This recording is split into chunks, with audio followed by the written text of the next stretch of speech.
should be set to proceed. Thank you. So I believe we are ready to start our meeting here. So I'm going to ask Gwen to please take roll call at this time. Sure. Director Baker?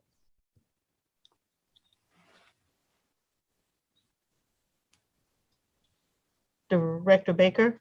Sorry about that little setup here. I'm here. Sorry. Director Case? Here. Director Diaz? I'm here. Director Foley? Here. Director Hamilton? Here. Director Mendieta Ramos? Here. Director Mays? Here. Director Olson? Here. And Director Wilson. Okay. Are we in compliance with the open meetings law? Yes, we are in compliance with the open meetings law. Thank you. I believe we did not receive any public comments prior to the deadline, so we will not have any comments from our public tonight. So we will move on to item number 3, and that is the approval of the minutes. We have 2 sets of minutes, both from our regular board meeting on August 24th, and then from the special board meeting on September 24th, last Friday. So can I have a motion to approve both sets of minutes? I move to approve both sets of minutes. I'll second that motion. Thank you. Director Foley has made a motion and seconded by Director Hamilton to approve those minutes. All those, is there any discussion? Sorry, I should ask that. Or corrections or clarifications? Seeing or hearing none, I will take a vote for all those in favor of approving the minutes as presented. Please signify by saying aye. Aye. Aye. Aye. Aye. Any opposed? Great. Moving on to item number 4, which is approval of the consent agenda items.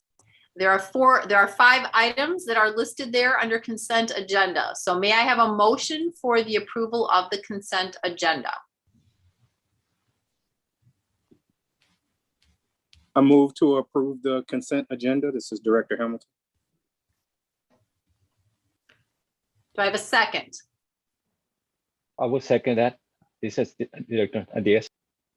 Thank you. So we have a motion and a second to approve the consent agenda items. Are there any questions or discussion of any of those items? Director Baker. Yeah, I just have one question, if I could. The financial report, could the Vice President of Finance just let us know, are we on track? I think Sure. that's the key. Are we where we're supposed to be at this point? Sure. Actually, we're a little bit behind in revenue. With regard to, if we look at where we were last year, we're about $1.8 million behind in revenue, and that's primarily due to tuition. We are down about 8% versus prior year and about 15% versus budget. So we're a bit behind in revenue. Also, I wanted to just mention, if you look at other student fees, this year, the state determined that online fees, we had a $10 online fee for every course. We had this last year. And at this point last year, we had almost $1 million in online fees at this point in time. We have 0 this year, so we're a bit behind there. I mean, we will not have those this year, but we budgeted not to have those. So total revenue, we're down about $2.3 million. So in total, if we look at the surplus compared to last year at this time, we're about 3.8, almost $3.9 million behind last year.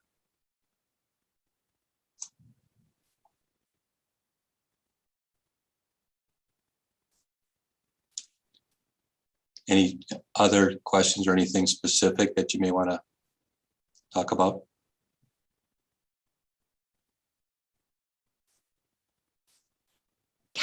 okay if I follow up, Madam Chair? Absolutely. Yep. Sure, sure. So, Mr. Hollow, can you just articulate briefly for us? That's a sobering number. Are you foreseeing a change in that as, you know, the semester increases? Are there, you know, signs out there that you can just tell us about without going into too much detail? Too much detail. Okay, sure. The hope is that we improve our numbers with regard to FTEs. I think we'll be talking about that a little bit later in the board meeting. And then also, I think there's an opportunity to, we have discretionary spend, and that's an area where we have discretion to hold back some of that spending. And I think there could be $1 million to close to $2 million potential for savings there. So we are aware of it. We are looking at opportunities for savings, and we're also looking for increasing our revenue by improving our FTE situation. Thank you. Thank you, Madam Chair.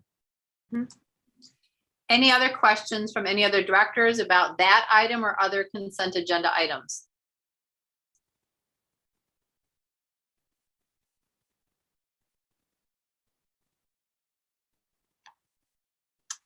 Okay, seeing or hearing none, we have a motion by Director Hamilton and a second by Director Diaz to approve the consent agenda items as presented. All those in favor, please signify by saying aye. Aye. Aye. Aye. Aye. Any opposed?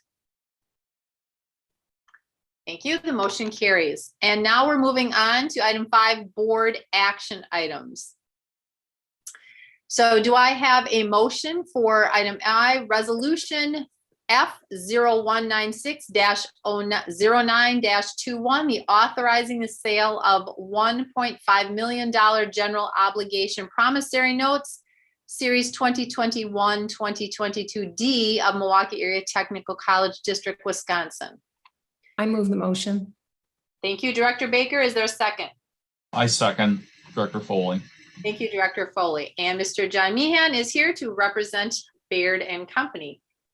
Welcome. Thank you. Thank you very much. What I'll do is I'll just walk through a brief presentation, very similar to what you've seen at past sales, and invite any questions.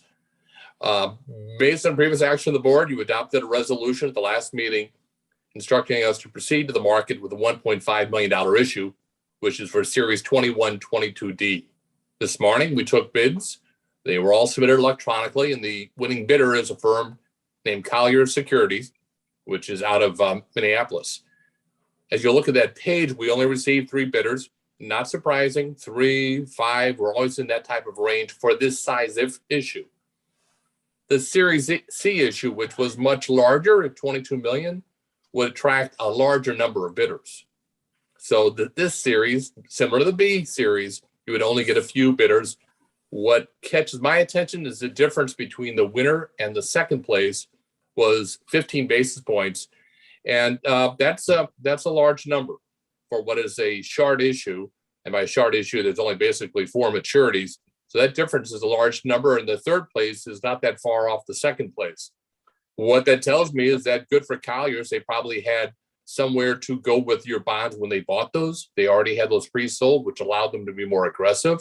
What also catches me is that the other 2 who didn't, we're looking at higher rates. That's what we're looking at. These rates are higher than we were with the Series B. And as a reference point, I just say the Series B winner, because I'm not going to talk about the 22 million, really the other 1.5 million we've done. That Series B winner, that was at a 0.48.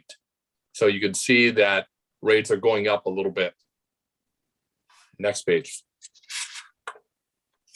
The notes themselves are dated October 14th. That's when the funds will be transferred to MATC. Because of the timing of where we are in the year, the first interest payment is really June 1 of 22. So when you finalize your levy later this fall, it'll include funds to allow interest payments in 2022. The rating's confirmed. It's a AA1. It's the same language as we've seen on past reports. Same commentary. As I mentioned, Collier Security is a winner at a 0.57. Next page. On the left side, you'll see the 4 orange issues. Those issues are completed. Includes the one we're issuing today. Just to the right of that, the Series E issue is there's initial resolution, which the board will be considering. You'll see across the top, I've got a ribbon that says the word average, and that just shows what the average interest rate for each one of these. Yes, we use a conservative rate at 4%.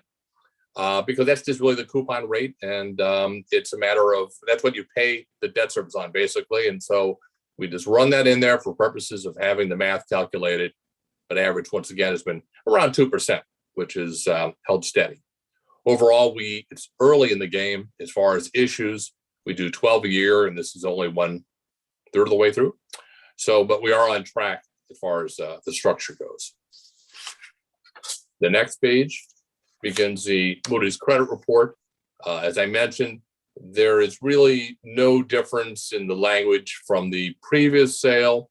And that's really, part of it is that Moody's will wait to get your audit, which, is probably a couple months away from being delivered. They'll wait to see what the valuation comes out at the next month, even though that is not as significant. And they'll continue to track how the enrollment flow is going. Overall, I would say the sale went very well. We have provided this information, which I just covered, to your bond counsel, Michael Bester-Friedrich, who's prepared the award resolution, which is on your agenda this evening. Madam Chair, I'll be happy to answer any questions. Sure. Are there any questions from any directors related to resolution F0196?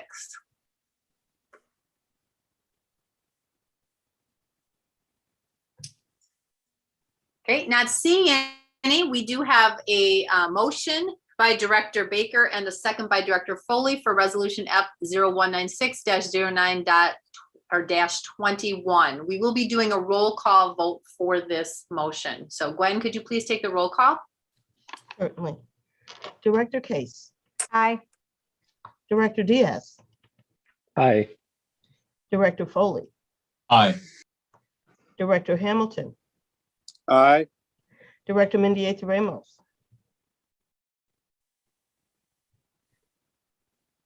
Director Mendieta Ramos. Saying aye. Oh.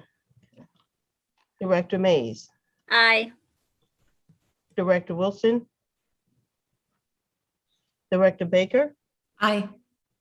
and Director Olson. Aye. Thank you. Thank you, Mr. Meehan, and we will see you next month. Yes, thank you. Our next item is resolution F0197-09-21, authorizing the issuance of $1.5 million general obligation promissory notes, series 2021-2022E of Milwaukee Area Technical College District in Wisconsin. Do I have a motion? I move approval. Director Foley. Thank you. And do I have a second? Second, Director Mays. Thank you. So there is a motion and a second for resolution. Item B, is there any discussion or questions on this item?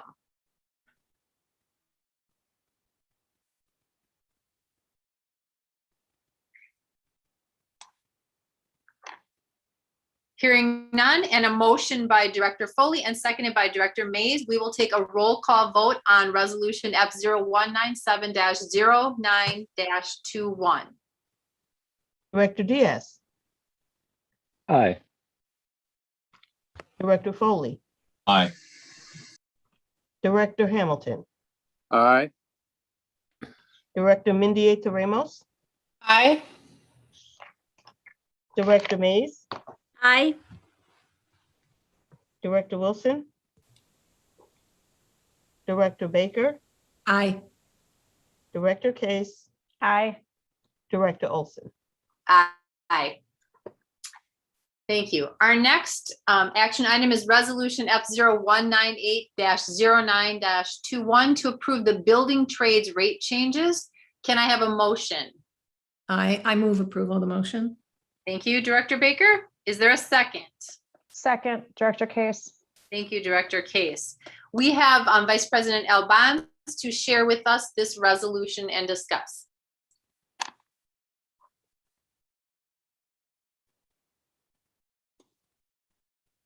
She's on mute. Yeah, you're on mute. Thank you. Thank you, Director Olson, and good evening, everyone. So this is the resolution to approve salary adjustments for our trades positions according to District Board Policy C091. So according to the policy, the college does an annual salary match to the corresponding salary determined by the Milwaukee Building and Trades Council each year, typically in either June or July. So this is done separate and apart from the college's general increase process. So we'd like to get approval to adjust those wages according to the state trade rates.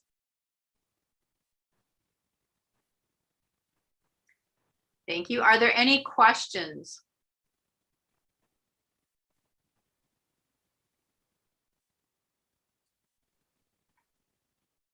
Okay, so this motion has been made by Director Baker and seconded by Director Case for resolution F0198-09-21 to approve the building trades rate changes. This can be done by a voice vote. So everybody who's in favor of that resolution, please signify by saying aye. Aye. Aye. Any opposed? Thank you. Next action item is the approval of the presidential evaluation instrument. Can I have a motion?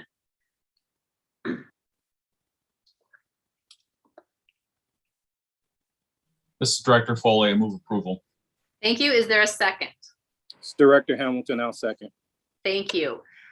There was a meeting scheduled for Director Case, myself, and Dr. Martin to review this. I was ill that day, and so Director Case met that. So I'm going to ask her to sort of share a little bit about the conversation. This is something that as a board we discuss both at mid-year and at the end and talk about the tool. And so she carried that conversation forward from the last time the board met about the tool itself and how well it served us. So I'm going to ask her to sort of share a little bit of that before we take a vote on it.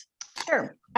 So given that the goals were already previously approved, we spent most of our time discussing that first section. So the leadership skills section and the ratings guide themselves. I think since we just updated the ratings guide, we were comfortable with those definitions and didn't have any concerns.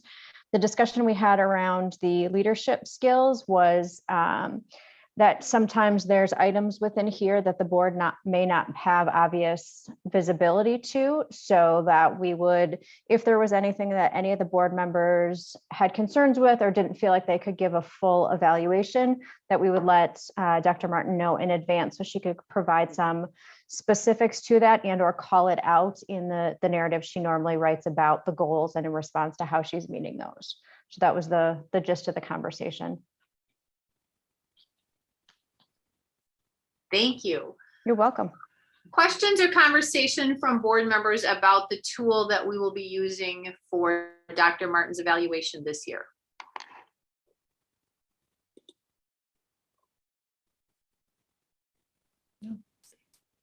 Director Baker? Yeah, I'll just quickly comment because I've had the, I don't know if it's good fortune or bad fortune, but to have seen a lot of these tools in my past. This looks very comprehensive. I applaud the people who worked on it. I think it doesn't have a lot of wasted space, but has a lot of very useful information in it. So well done. Thank you. Okay, if hearing no other discussion on this item, we have a motion by Director Foley and second by Director Hamilton to approve the presidential evaluation instrument. This will be a voice vote. So all those in favor of approving the evaluation instrument signify by saying aye. Aye. Aye. Aye. Aye. Any opposed? And that ends our action items section for tonight. So we are going to move on to reports. And the first report is the chairperson's report, which is mine. So last Friday, September 24th, members of the MATC District Board attended a workshop to review and provide feedback on the 10-year facilities master plan. And so we did that virtually and had some conversations. I want to thank the MATC administration for putting together information in advance to share with us in a very comprehensive manner. So we were able to have that, process it, come with some questions in advance, and thank Director Foley for his comprehensive review on some of those questions to help guide that and really make sure that we were getting questions answered. I think it was an effective use of time, having that information in advance, and really had some conversation. So at this time, are there any board members that would like to, who attended, that would like to share comments on the meeting or any things else besides just having me share my thoughts on that?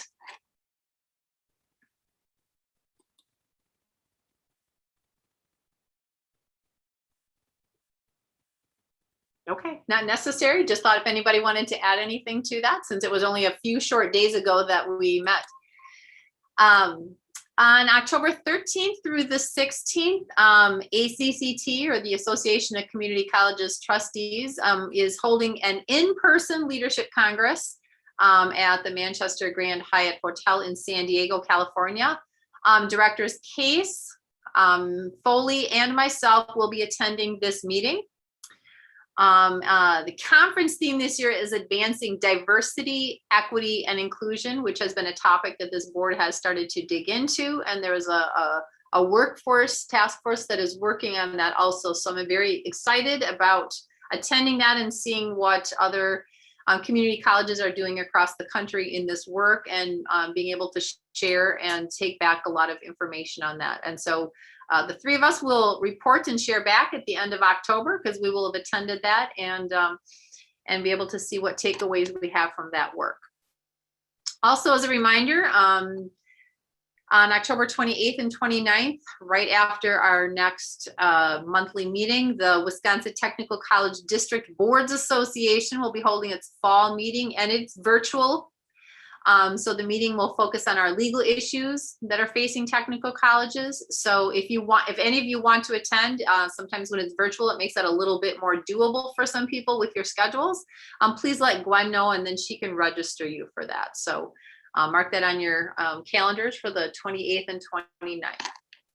And I would also like to just give a shout out to Beth for organizing. As we've tried to talk about technology, I think as board members, we've been discussing over the last several months the challenges with virtual and having multiple screens of faces on our meetings, and using the spotlight feature to have just board members highlighted tonight, so we're able to see. And I know it helps me when I'm trying to say, does somebody have their hand raised who's talking? I think that, and so getting some feedback on this feature, if that was helpful to people when we do have to meet virtually, will be helpful moving forward. So again, trying to make sure we're using our technology and time wisely with some of the features that are available to us.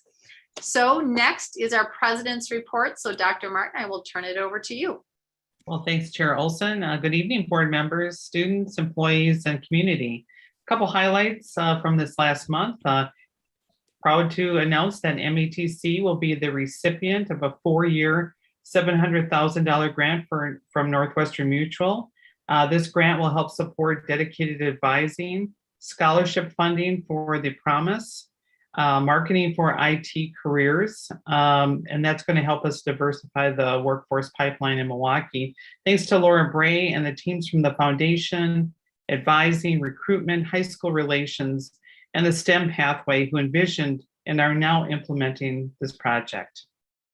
More support for our students was provided by the League of United Latin American Citizens, LULAC, and the Brewers, who teamed up in an effort to help support our Latinx students to make sure that they can stay in school. The MATC Foundation also matched their contribution. This partnership started 6 years ago with one of the outfielders from the Brewers, Carlos Gomez. This year, 19 MATC students will receive a $500 scholarship. Thank you to Dr. Art Martinez and our team for championing this event.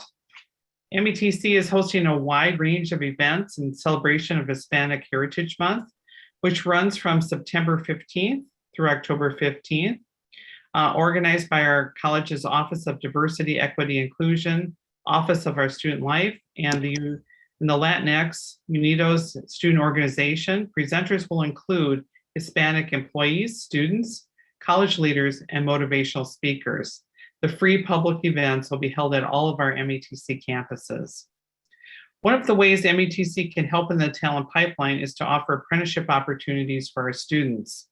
In efforts to bring more qualified early childhood teachers into the field to address this workforce shortage, MATC is partnering with the Department of Workforce Development and Employ Milwaukee to offer child education apprenticeship program. Early child care educator apprentices work full-time in a child care setting as a co-teacher and are mentored by experienced teachers. It's a 2-year, 4,000-hour-long program that includes 432 hours of paid related instruction at Milwaukee Area Technical College. Thanks to Jonathan Felt, Megan Carey, and Yvette Artis for leading this. Staff development is a particular focus this year for us as we started this semester with training from Colorful Connections, a Milwaukee firm that is committed to equity and helping companies increase the dynamic talent it possesses. Colorful Connections will be offering a series of hands-on staff development workshops. My leadership team and I kicked off the sessions by attending a workshop on anti-bias training. And this training now is going to be cascaded through the organization with all our leaders meeting in October. Thanks to Eva Martina Paulus and Elle Bonds for their work on this initiative. On November 4th, MATC and Employ Milwaukee are co-hosting an event for business community on creative solutions for workforce shortage and equity gaps. This is going to be led in part by our Vice President of College Advancement, Laura Bray, and this in-person event will profile a Chicago model that has led to more than 1,000 apprenticeship and cooperative placements throughout the region as a strategy for skilling up and filling those in-demand positions while addressing equity gaps. And finally, my leadership team and I approved a recommendation from our health and safety team that requires our employees to submit their vaccination status. Employees will use a secure online system called Viewpoint that has been used by other institutions with the Wisconsin Technical College system. The individual's vaccination status is kept confidential and accessible only to designated confidential employees under the direction of our college's public health officer, who you're going to hear from later. The goal is to assess the level of health and safety at the college and use to determine if vaccines will be required as a next step. You will hear additional updates on our COVID response later under the health and safety report. Today, we held another of our many vaccination clinics on our downtown campus. Employees, family members, and students could receive flu, shingles, COVID, and the COVID booster if they're eligible. I heard that it was very well attended, and that concludes my report.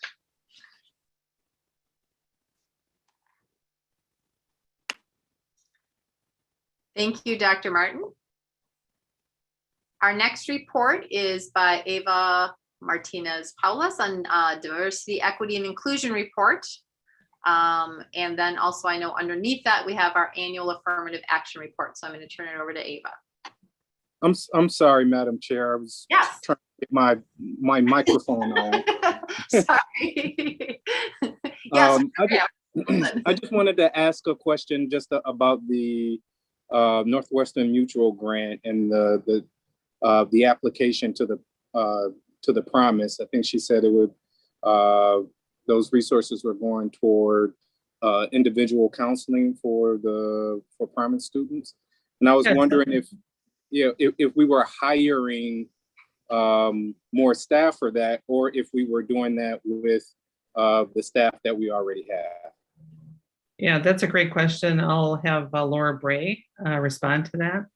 We are actually, it allows us to hire another staff person. And the way that Northwestern Mutual has identified both neighborhoods that they're working in and partner schools that are feeder schools.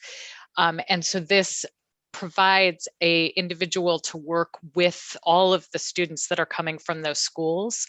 And then also, while they primarily work with and invest in students K through 12th grade, they also see this as an opportunity to open conversations with parents of those schools who might, through just a better relationship with MATC or expanding it, we might be able to use their networks of those schools to encourage parents to return to school through the Adult Promise program. So we're really excited about adding staff, but then also forging different kinds of partnerships with those schools. That's great. That's great to hear. It's amazing how resources can allow you to kind of extend the reach. And it's good to see that you all are using that to help build those bridges. So thanks. Good. Director Baker? Yep. Yeah, Chair Olson, as long as we're still on Dr. Martin's report, I'm not exactly sure where to ask this question, so let me ask it here. And maybe it should be in the legislative item, I'm not sure. I'm concerned what a federal government shutdown may mean for the college, may mean for our students and Pell Grants and that sort of thing. So I don't know if that's something that Dr. Martin wants to address directly, or if we should talk about it in the legislative. But before we left her report, I thought I should ask. Yeah, I think that's going to be addressed in our legislative report. Yeah. Great, thanks. Okay, Eva, I think we're back to you now. Sorry, I was like, I'm trying to manage, even with 9 boxes now, I'm trying to manage screens here. So we'll Yes. turn it over to you. Thank you, no problem. And good evening, everyone. The one update that I have related to the Office of Diversity, Equity, and Inclusion is that we continue to expand awareness through the DEI committee programming. We are really focused in this academic year on developing and establishing our employee affinity groups. In fact, at the beginning of September, Dr. Martin welcomed 7 employee affinity groups to the MATC community.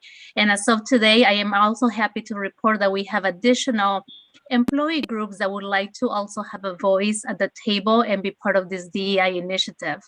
As Dr. Martin also mentioned, we will continue the work of creating the foundational knowledge related to anti-bias workshops and training. So we have begun that work, and we are going to continue throughout the fall semester.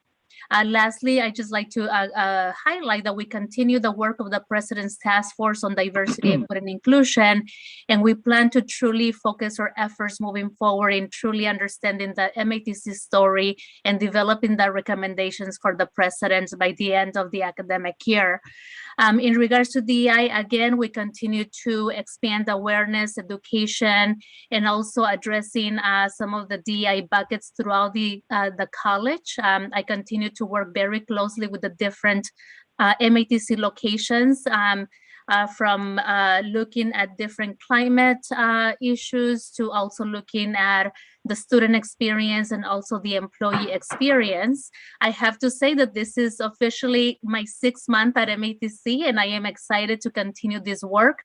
I'm excited to also begin to continue to highlight all the strengths that MATC has and all the wonderful work that MATC does for our students and our community as well, and continue to truly focus on how we can improve the area of diversity, equity, and inclusion. So just wanted to highlight that we continue the work towards creating a more welcoming and inclusive college environment.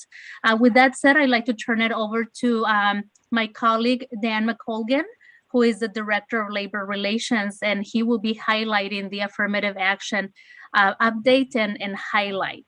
So thank you so much. Dan, take it away. Thank you, Eva. Good evening, everyone. My name is Dan McColgan, and I'm Director of Employee Labor Relations at the college. And what I wanted to do tonight is provide an annual update in terms of where we are with the affirmative action goals. We have a 5-year plan that runs from 2019 to 2024. And you can see on the employment side, the 3 main goals there. The first one is balancing employment of faculty and staff to match availability of the general population, in terms of race, gender, disability categories, and also better reflect the population of our students. So we have a few slides that we're going to go through that shows where we're at as a college in terms of full-time employment with regard to the major occupational categories and how that compares with availability in the local labor market. The second point in the 5-year plan talks about developing recruiting and employment strategies to support the college's efforts to become an HSI. And there's been a lot of great work done on that. When we go through some of the numbers, you'll see where we're at in terms of faculty and other employees, in terms of Hispanic representation amongst our workforce. And then the last point ties in well with what Eva talked about with building the affinity groups. are the college's efforts to develop awareness, training, and development initiatives for all employees to build and enhance diversity, inclusion, and cultural competency. And, part of this in the affirmative action, one of the big first steps was to hire a chief DEI officer. And we were very successful in that in bringing on Eva. In addition to that, we're in the second year of a $130,000 grant on equity and inclusion. And I believe it's through the WTCS and a Perkins grant. And there's a number of initiatives throughout the college in terms of training, workshops, development activities to reinforce these concepts at all levels of the organization. Next slide, please. Okay, so the first slide reflects full-time employment positions. And you'll see we broke it down by minorities, females, and then our three largest minority groups in the college: Asian, Black, and Hispanic. So you see in terms of the MATC percentage, that reflects the total number of minorities at MATC, which is 46.4%, and that compares favorably with the workforce population of 38.27%. In terms of female employees, that is our strongest category. We're exceeding the local market availability by 8.83. And then with Asian, it's pretty close to even there. In terms with Blacks, you can see MATC is at 24.43 compared with the district workforce availability of 19.31. That's on the positive ledger as well. And then in terms of Hispanic representation, you'll see our current number is 10.24% compared with a workforce availability of 12.69. In one of the parts of the initiative, Hispanic Serving Institution Initiative, is to have faculty at 10% or more by 2024, and also non-faculty to have that number above 10% as well. So in terms of all employees, we're doing pretty well. You'll see in a slide a little bit later, we're lagging a little bit in faculty in terms of Hispanic faculty. But a couple of things worth noting: there's been a general upward trend over the years. If we go back to 18-19, in terms of minority representation, we were at about 34%. So, over the last 3 years, we've been able to move that number from 34% to 40%, which is real good progress there. And in terms of overall Hispanic representation amongst our full-time employees, if you look back at 2018-19, we were at about 8.46%, but there's been good progress each year, and we are currently over a 10%. The middle column, the workforce percentage number, that comes from a 5-year American Community Survey, and that's provided to us by the WTCS, and they pull those numbers from a representation of the areas where our campuses are and who we serve. Next slide, please. Okay, the next category is the minority representation by EEO category. So on the left-hand column, you'll see the 7 main EEOC categories. The number in parentheses reflects the total number of full-time employees in each of those groups as of June 30th of this year. And you'll see overall very strong performance by the college with respect to how the labor market is locally. That middle column, district workforce, that is the local labor market with respect to each of those positions in the college. So you'll see in 5 out of the 7 categories, we're beating the local labor market by double digits, which is very, very strong. A couple of things I would like to point out with regard to full-time faculty. We've had good steady progress there. If we go back 2 years ago, we were at about 30%. Now we're almost 32.5%. In terms of professional non-faculty, there's a couple of things worth pointing out here. If you'll see the number 214 in parentheses, that number has grown significantly over the past 3 years or so. And a lot of this was with the implementation of guided pathways and in positions that support student success. Because if we go back, I believe, to 2018-19, we were at about 163 positions. So you can see, if you do the math, we've grown that by about 50 positions. The other thing worth pointing out there is if we go back to 2018-19, the representation of minority employees in that group was 44% back in 2018. So you can see that is a pretty healthy jump from 44% to 50%. And I think a lot of that has to do with the positions added by Guided Pathways and the success that we've had there. So that's in a general sense on this one. In terms of skilled crafts, you'll see 0%, and you'll see that there are only 10 positions there. And it gets hard to move the needle on that, so to speak, because there is not a lot of transition. And this includes some of the skilled trades positions, I think, that Elbon's talked about earlier. But I think we have had maybe only one vacancy in the last 5 or 6 years that I'm aware of. But our radar is up on that. And when the opportunity presents itself, we will work hard to move the needle on that number. Next slide, please.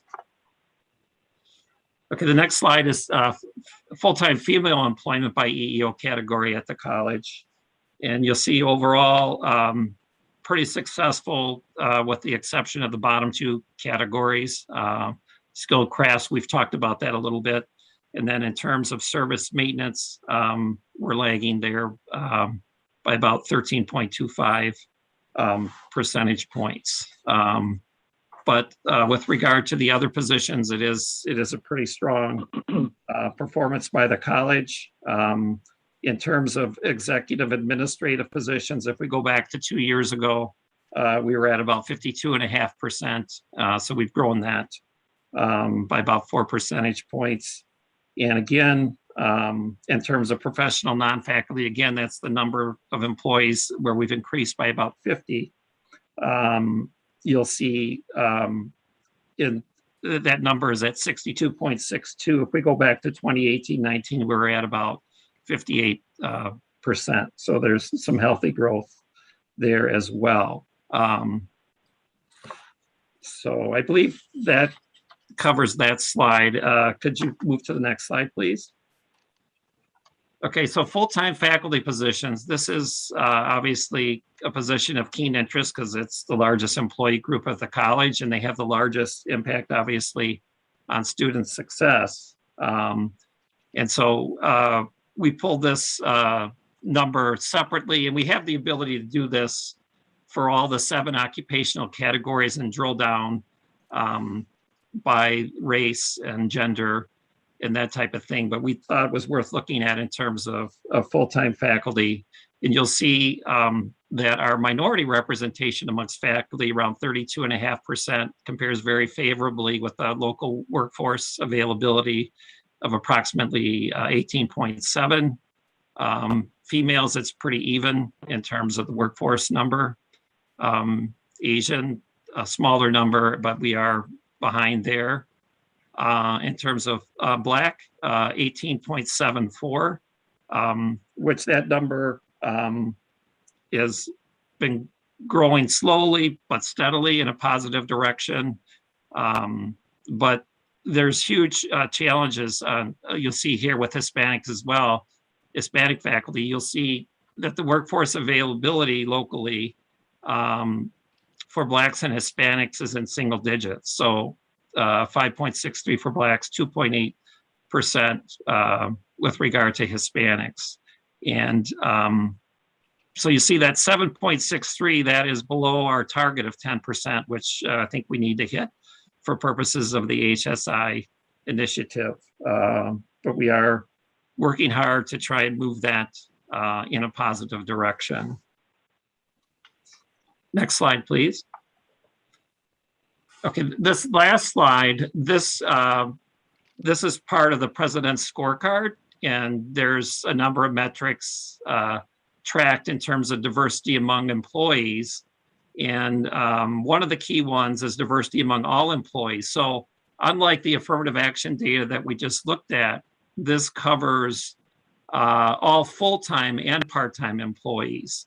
And you'll see the number there as of the end of fiscal year 2019-2020 was 37%. And again, if you look back in history on the presidential scorecard, you'll see if you look at 2016, 2017, that number was 32%. So we've seen steady progress with regard to diversity among all employees over the last 5 years. And then the second number down there is diversity among faculty. And this is the percent of minority among all faculty. So this includes both full-time and part-time. And that number is at 29%.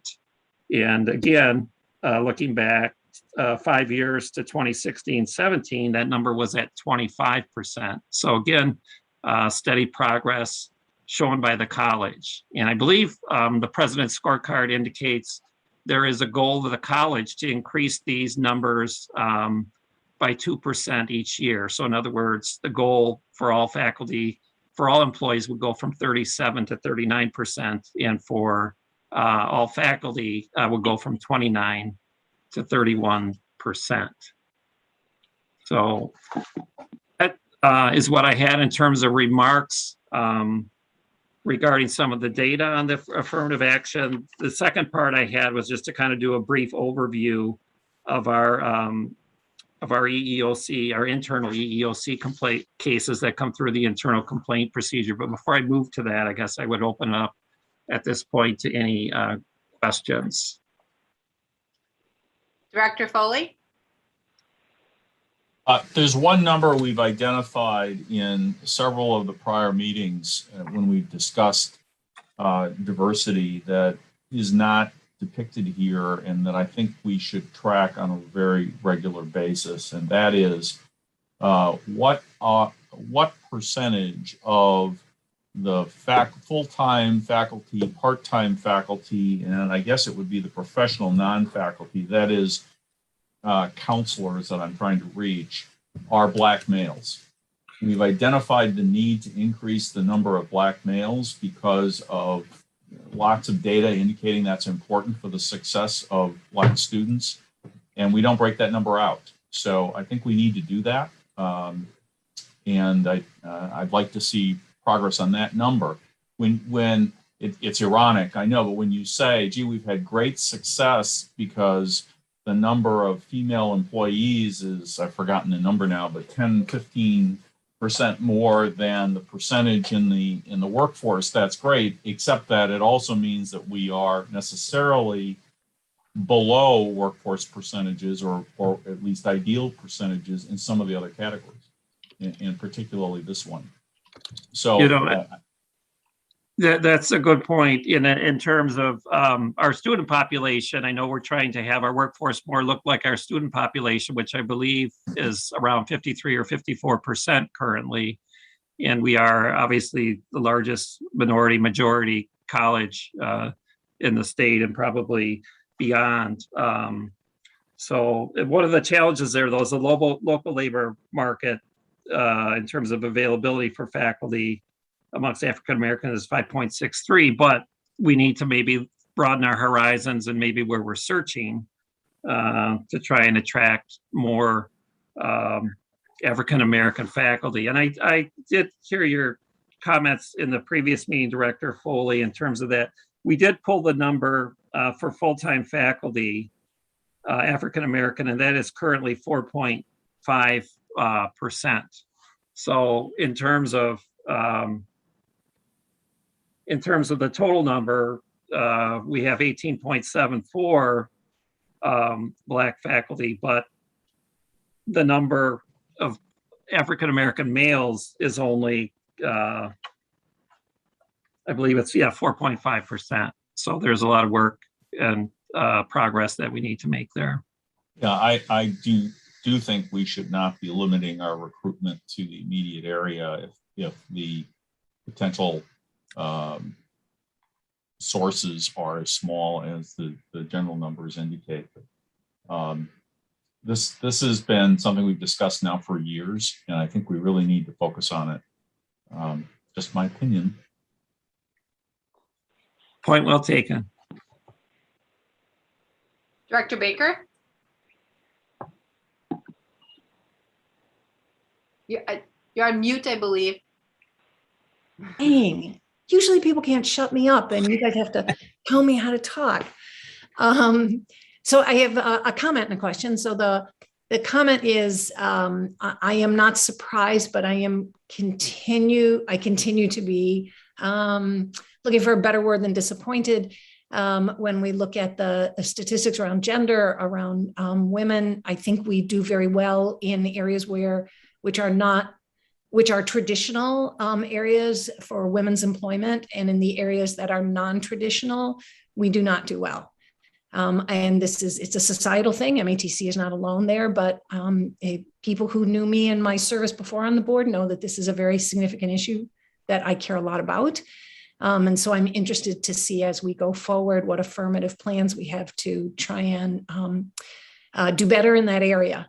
The second thing is, speaking of affirmative plans, I noticed the numbers in terms of our faculty, particularly in the Latinx population. And I'm wondering, while I understand that the marketplace does not necessarily provide us ample resources to recruit from, are we doing something to create pathways for individuals within our college, or others to move into teaching so that we have broader representation, that our students see themselves in our classrooms? Yeah, in terms of growing our own, I'm not familiar with any formal initiatives in that regard. I know as we source candidates, we've tried to branch out, specifically with the Hispanic professionals of Greater Milwaukee and sending our postings to them. We've also established a relationship with a nationwide organization called Diversity Jobs, and our jobs kind of funnel in there initially, and then they can send them to other websites, other employment sites beyond, the Greater Milwaukee area to try and help those numbers along. But I don't know if Al or Eva is aware of anything beyond those efforts in general, but I know. If I could, Claire, I appreciate that. I think it's very important for us to be recruiting from available markets. I think there's also a time where we look at our paraprofessionals or our part-time teaching staff or whatever, to see, are we creating pathways to the full-time faculty for people who may be interested. Thank you. This is Elle Bonds. There is conversation about that at the system level. We're talking about creating a faculty fellow program where we can grow our own internally, but it can also be for external as well. We've had a lot of resistance within the system with some hiring managers not wanting to consider secondary education teachers and being able to groom them into post-secondary, which is a big miss because there's a lot of diversity within MPS and within the secondary teaching population. So we are in discussions about that. Yes, if I may. Yes. Thank you. Yes, in addition to that, we are looking at a diversity fellows program to be able to create that pipeline for faculty members, specifically faculty of color, and focusing on our Black faculty as well. And so we also will have a partnership in the future with Human Resources, the Office of Diversity and Inclusion, to really expand our marketing practices that include inclusive practices within the Milwaukee area and the Milwaukee area, within the region, within the state of Wisconsin, and hopefully also be able to attract nationally. I think that, we have great opportunities ahead of us, and I am looking forward to expanding our initiatives and working very closely with Human Resources to really focus on the pathways to faculty and also the pipelines and the wonderful opportunities that we have ahead of us. Thank you. Thank you. as a point, as we move forward, I think there was a lot of data that was shared to us that we did not have in advance. And I'm just wondering, maybe Beth, this is a note for you, maybe that it would have been helpful to have a lot of that data that was shared tonight in advance for us to process, and then be able to ask some of the questions that some of the board members did at then, but we had just sort of received some of that in advance. So the affirmative action report, it was in our board packet, and that was great. I'm just wondering how we can again use the time more effectively to process that and hear some of the questions. Like, so it was the what, but I think the next is like, so what are we doing with that? And what are some of the, what is that driving to us? And I think that's where board members' questions were coming from. So I guess I just want to put that out there as we move forward. When we get information like that, to be able to process that in advance, to come ready to have some, some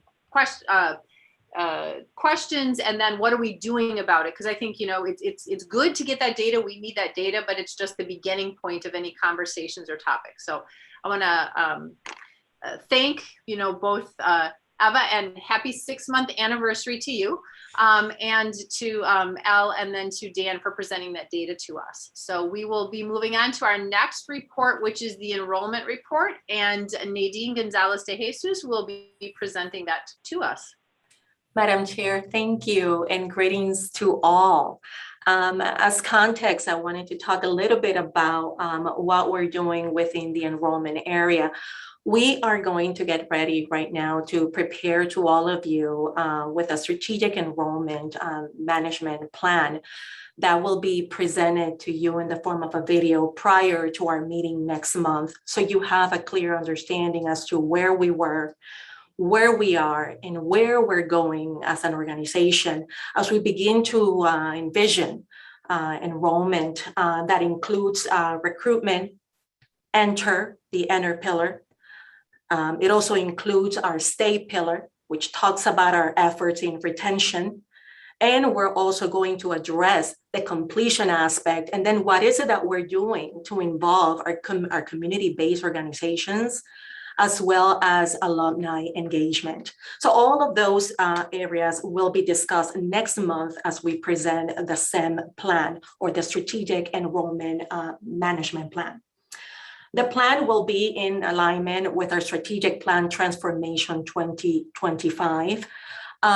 Some of the issues that I have seen or challenges that I have seen in my 9 months at MATC, which by the way, it'll be 10 months on the 30th of this month, is the fact that the college implemented a matrix organizational structure within the pandemic. So we went from having our silos to attempting to build the bridges across the pillars, across the departments in the middle of a pandemic.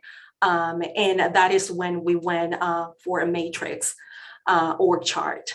Having said that, another challenge that relates to that is the understanding of the staff when they were assigned their new roles within the guided pathways. So many of them were hired, others were placed in positions with their job descriptions. However, going through the job descriptions, giving it to you is one thing, but going through it and having a clear understanding about the functions and the intersectionality of your role with the roles of others, which is all part of the component of a matrix organization, that was missing as well. And then I would have to say that a challenge that I saw was also the number of students that continued to leave the college because of stressors that were imposed of them due to the pandemic or caused by the pandemic.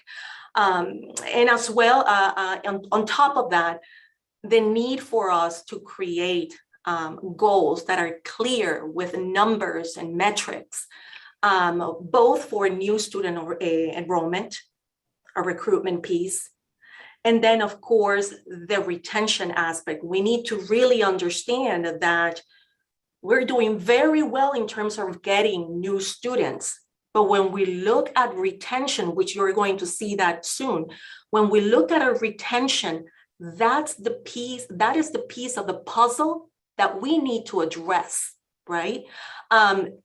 So according to research, you'll see that it states that it's better for us to work on retention, to invest our dollars, to invest our resources in retaining the students that we have, because at the end of the day, we spend more money trying to get new students, right? And so if we're going to get new students, we also need to ensure that the systems we have in place as they're coming through the funnel will retain them. And that is one of the aspects that you're going to hear more about in terms of how we're going to begin to engage our students in a more intentional way through our coaches, our student success liaisons, our faculty mentors who will now be mentoring our students, right? So now we're going to create a sense of connectedness, not just outside the classroom, but also inside the classroom. And among other issues that you will hear more about as we present the enrollment plan, and also as you hear the report today. So today I brought with me Ms. Tanner. She is going to give us a report on enrollment and admissions. She's going to talk about some of the efforts that she's doing in her area. And then we have Tony. He will talk specifically about the efforts he's putting in place to attract new students through a DEI lens specifically. Mr. Feld, he will talk about dual enrollment, where we were, where we are now, and where we're going with it. What's the vision for that? And then Jeff Jans, he will talk about the retention efforts. Ms. Tanner? Thank you. Good evening, everyone. Again, I'm Nicole Tanner, and I'm going to begin a report with the year-to-date. I'm sorry, the slides. There you go. Thank you. We'll begin the report with year-to-date FTE attainment for summer and fall as of September 27th. This past summer term, we achieved obviously the 86.3 of our budgeted goal of 772. Obviously that hasn't changed, but our focus right now is on the fall term, where we are currently at 83.7% of the budgeted goal of 4,261. This places us at 41.8% away from reaching our total budgeted goal of 8,800. Next slide.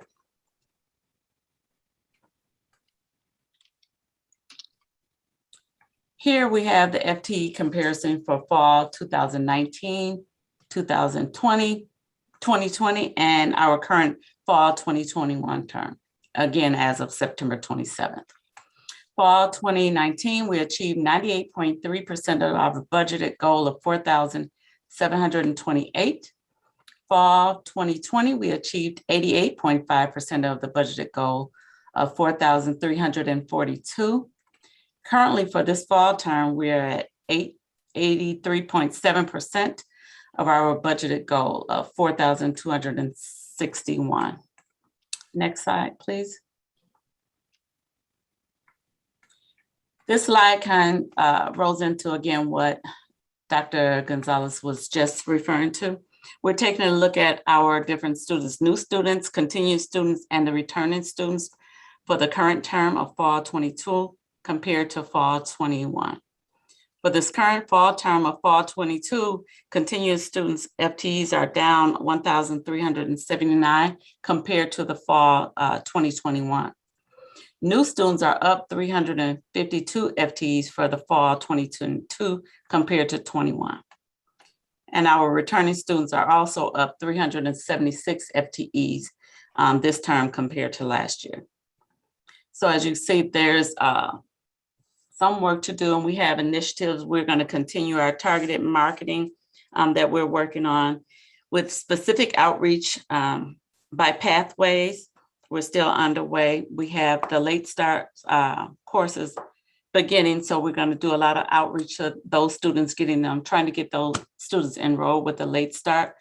The biggest project that we're working on now, and we just started, so I don't have the data, but we're trying to reach out to the students that will have the opportunity to take part in the debt relief. So those students down that they no longer have a balance, they can come back to school. More importantly, we can get some of those students in class this October. So that will also help for this fall increase. And we will continue to work on those, but that is the biggest push to get those students in for this fall to increase this percentage right now that we have. And that concludes my report. If there are no questions, I will turn it over to our Chief of Marketing, Tony Tagliadia.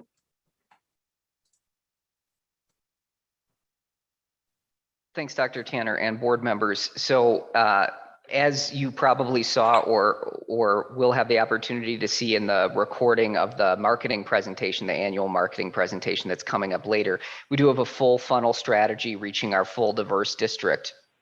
We specifically target the communities that we serve.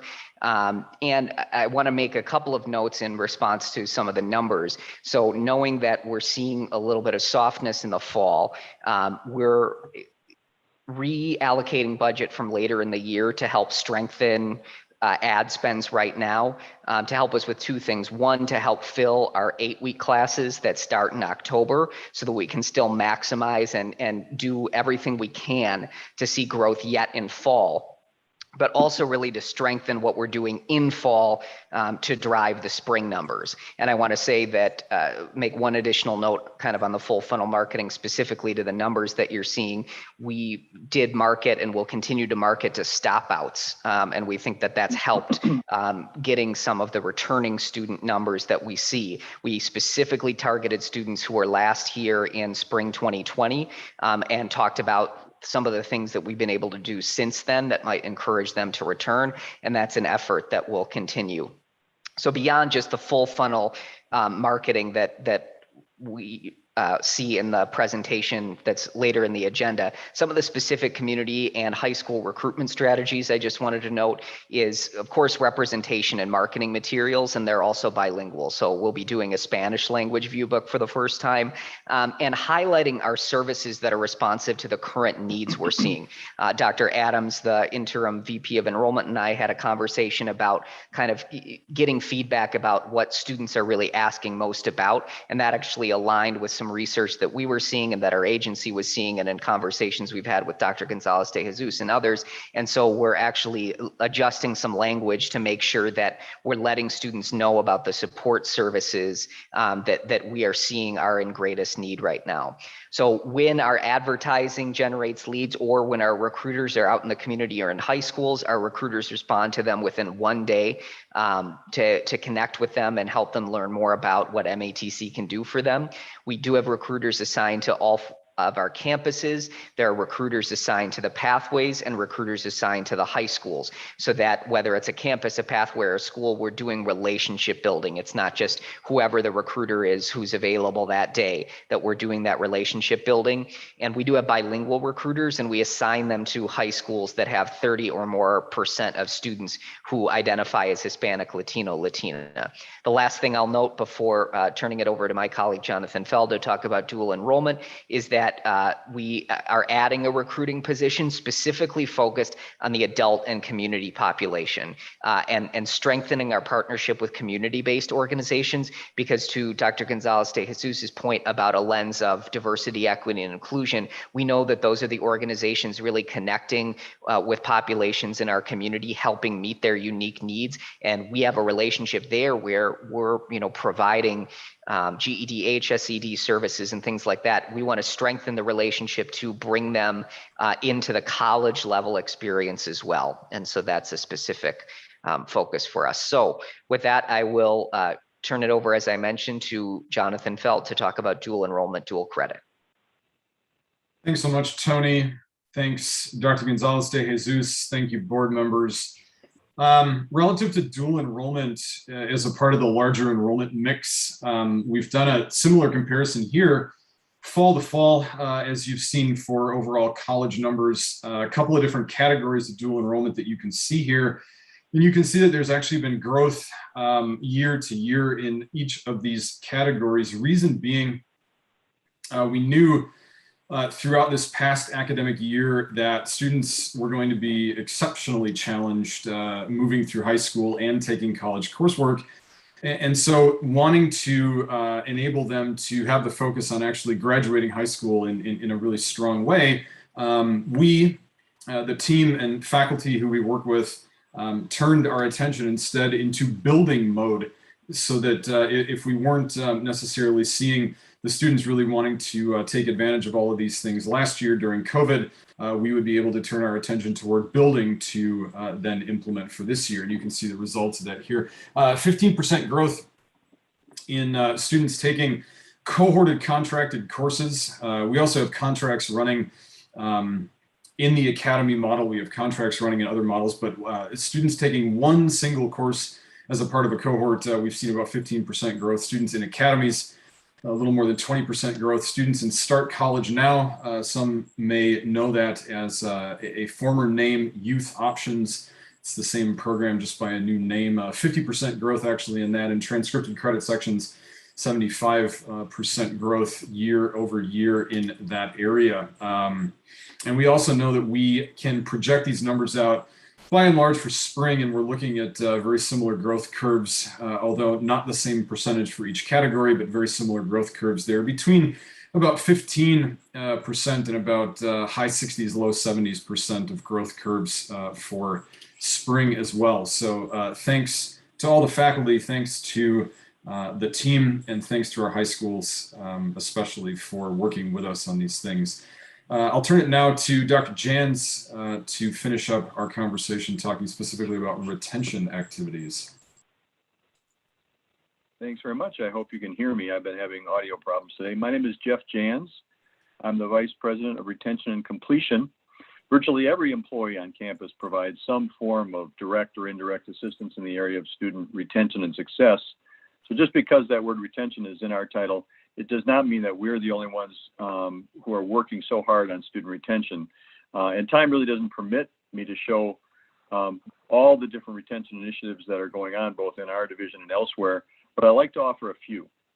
First, Chromebook distribution for our students. This is managed by a cross-functional digital divide task force led by the Director of Student Life, Eric Simatz. This program has offered free distribution of Chromebooks since late spring of 2020. They've been issued to a disproportionately high number of students of color. Over 76% of Chromebook recipients were students of color. That compared to over 55% of overall population. Nearly 5,300 Chromebooks have been distributed since spring of 2020, and 767 hotspots.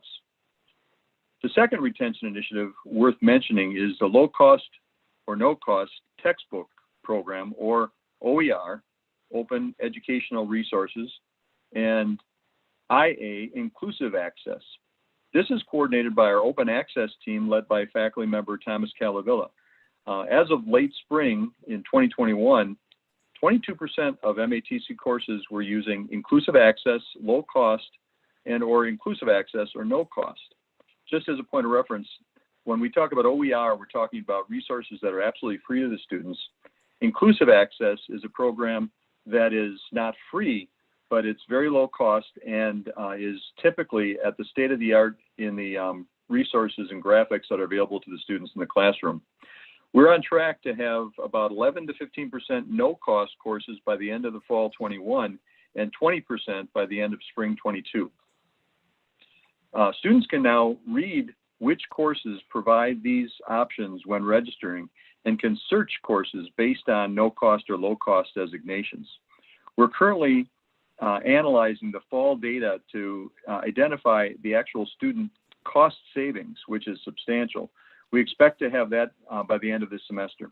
The third retention program worth mentioning is MOCI, or the Men of Color Initiative. This past academic year, we had 89 students involved, and that number is growing every term. The goal of this program is to empower and educate minority men improve retention rates, and focus on the importance of the successful completion of their post-secondary aspirations through the practices of academics, social, and occupational excellence. MOCI focuses on academic advising, referrals, social and emotional support, mentoring, services, service projects, check-ins, life skills, and career planning, just to name a few. All the men of color had lower percentage of good standing, 60% compared to all male students, 68%. But with this program, I can just highlight some of the basic figures. Bottom line, there was a higher percentage of students in good standing who were with the MLCI program compared to those who were not. Of all the men of color, campus-wide, the GPA 266 was compared to 286 of all students. With the MOCI program, we had higher term cum GPAs, 2.82, compared to those who didn't participate, 2.66. Finally, all men of color had lower retention rates, 47%, compared to all students, which was 50%. In the Men of Color program initiative, we had higher retention rates at 52% compared to those who did not participate at 47%. Our retention assessment team effort is collecting user data and comparing participants versus non-participants of many services and programs that we provide. Each of our departments are challenged to identify how they can impact student success. We determine how we can measure that success, and we identify a target that would define success for us. When we desegregate the data and analyze it, it gives it an opportunity to look at which programs are successful, and especially with desegregated data, minority students, and which are not. If the results show low results, we come up with a plan to improve them. And obviously with the high results, we promote them heavily, particularly to students of color, to address the value that they've placed for the students prior to their arrival. So that concludes my report on retention. Thank you very much. So now I would like to give you time to ask us anything that is of interest to you so that we can have a conversation about what you've heard and seen. I do have a question. This has to do with Jonathan Feld's information that he presented around dual enrollment for high school. It's been a topic with our board for a while. He compared it to last year and this year, and there were some pretty, the percentages of increase were relatively high. I guess I'm curious as to the year before that, pre-pandemic, and I guess that March was still pandemic. I'm trying to determine, is that growth true growth, or is that just recovery from pandemic numbers? I'm very curious about that. I guess without anything besides last year numbers to compare it to, it was hard for me to put that into context. Dr. Olson, I can actually directly speak to that. I'll say it's a combination of both. Had we not had to do the recovery, we still would have seen growth in every one of those areas. Wouldn't have been as significant, but absolutely still would have been there. We saw approximately, just so that you know, we saw approximately an 18% decline that we would end up having to recover from. So you can certainly see that, just when we do the math, it still works out that we are gaining. So I'll give a specific sort of range. One number that we talked to, oh, thank you. Perfect, thank you. One number that's on here, 227 students on Start College now, as compared to 142 during, I'll call it pandemic year. The year before that, it was 123. So the growth is still there. And we're already anticipating that we're going to see that growth again in spring. Let me give another one. Transcripted credit, I'll go down to the bottom. 49 sections as compared to 28 sections in fall of 21. The year before that, fall of 20, would have been 26 sections. So still the growth was there, but some of it is recovery and some of it is true actual growth that we're seeing. So we really did use the opportunity of students really trying to make the tough decision. Do I try and balance both high school completion and college coursework during a pandemic? Knowing that we were going to see some drop off, we really tried to take the opportunity to pivot and go into building mode so that we could come back strong out of this. Okay, thank you. I know that as we get ready to go to the national conference, 3 of the directors, that one of the topics that is on there is the high school population. Yes. And so I just want to have a little bit more idea on how we fared throughout that and what it looks like. And I also know that when the economy is what it is and there is a worker shortage, we tend to see less of that incentive for students to continue that. And so I'm just trying to understand the data as it is, as we look at those programs there and try to decide what the real growth is, and if you know how that plays into as we will be getting a video, it sounds like, about recruitment and some of those other pieces. And so how are we targeting, or what work is being done? So I appreciate that. Thank you. You're welcome. Yeah. Director Diaz, did I see you have a question? Yep. Yes, I do have a question. This is in regards of, we are only targeting high schools that have 30% Latino on register on their school to send recruiters to speak to them, and that's what I heard. Is that an accurate number? So that is where we specifically assign a bilingual recruiter. So we have recruiters assigned to every high school in the district, but we ensure that there is a bilingual recruiter at any high school that has 30% or more students who identify as Hispanic, Latino, Latina. Okay, the reason I ask is because, you know, it's important that we try to increase the number of Latinos coming to the school, right? And I also, it's a very important thing to know that maybe we should try to also probably speak to their parents, you know, because sometimes that's where we start with, you know, as a Latino family, we're very tight, very close, and most of these kids are going to be first time probably college, attending college for the first time, and sometimes parents are not really well informed on how the system works and how to proceed, and you know, sometimes they might be scared about the cost and a lot of other things. You know, I just like to throw that out there, that it might be a good idea to try to speak to parents, maybe through churches, maybe through other ways, or maybe through some advertising in Telemundo, or I don't know.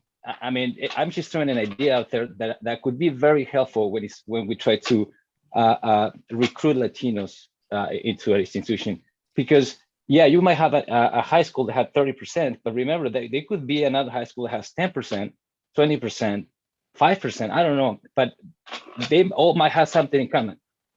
We are all Latino, we probably go to the same places, you know, we probably watch Telemundo, I don't know. I'm just throwing out there that would be a good idea to kind of expand that search, or that spread the word more broadly to try to reach this community and these students to get them to recruit over to an institution. That's just my.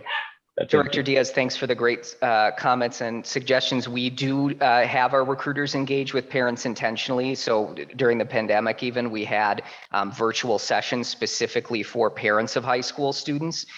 So that is a part of it, knowing that, you know, the flip side of it is our adult students, but with the direct from high school students, that's part of it. And we can continue to look for ways to grow and engage. And just a couple of other things I would share, thanks to additional support from Dr. Wilma Bonaparte and Dr. Arturo Martinez and Dr. Maria Solano and our Hispanic Serving Institution Steering Committee.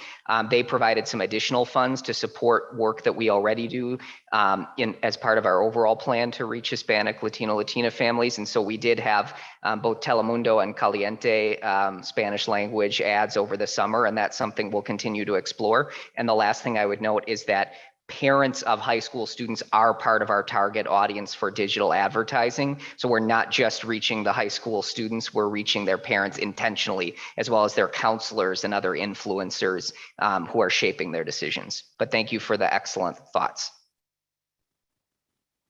Director Mendieta Ramos.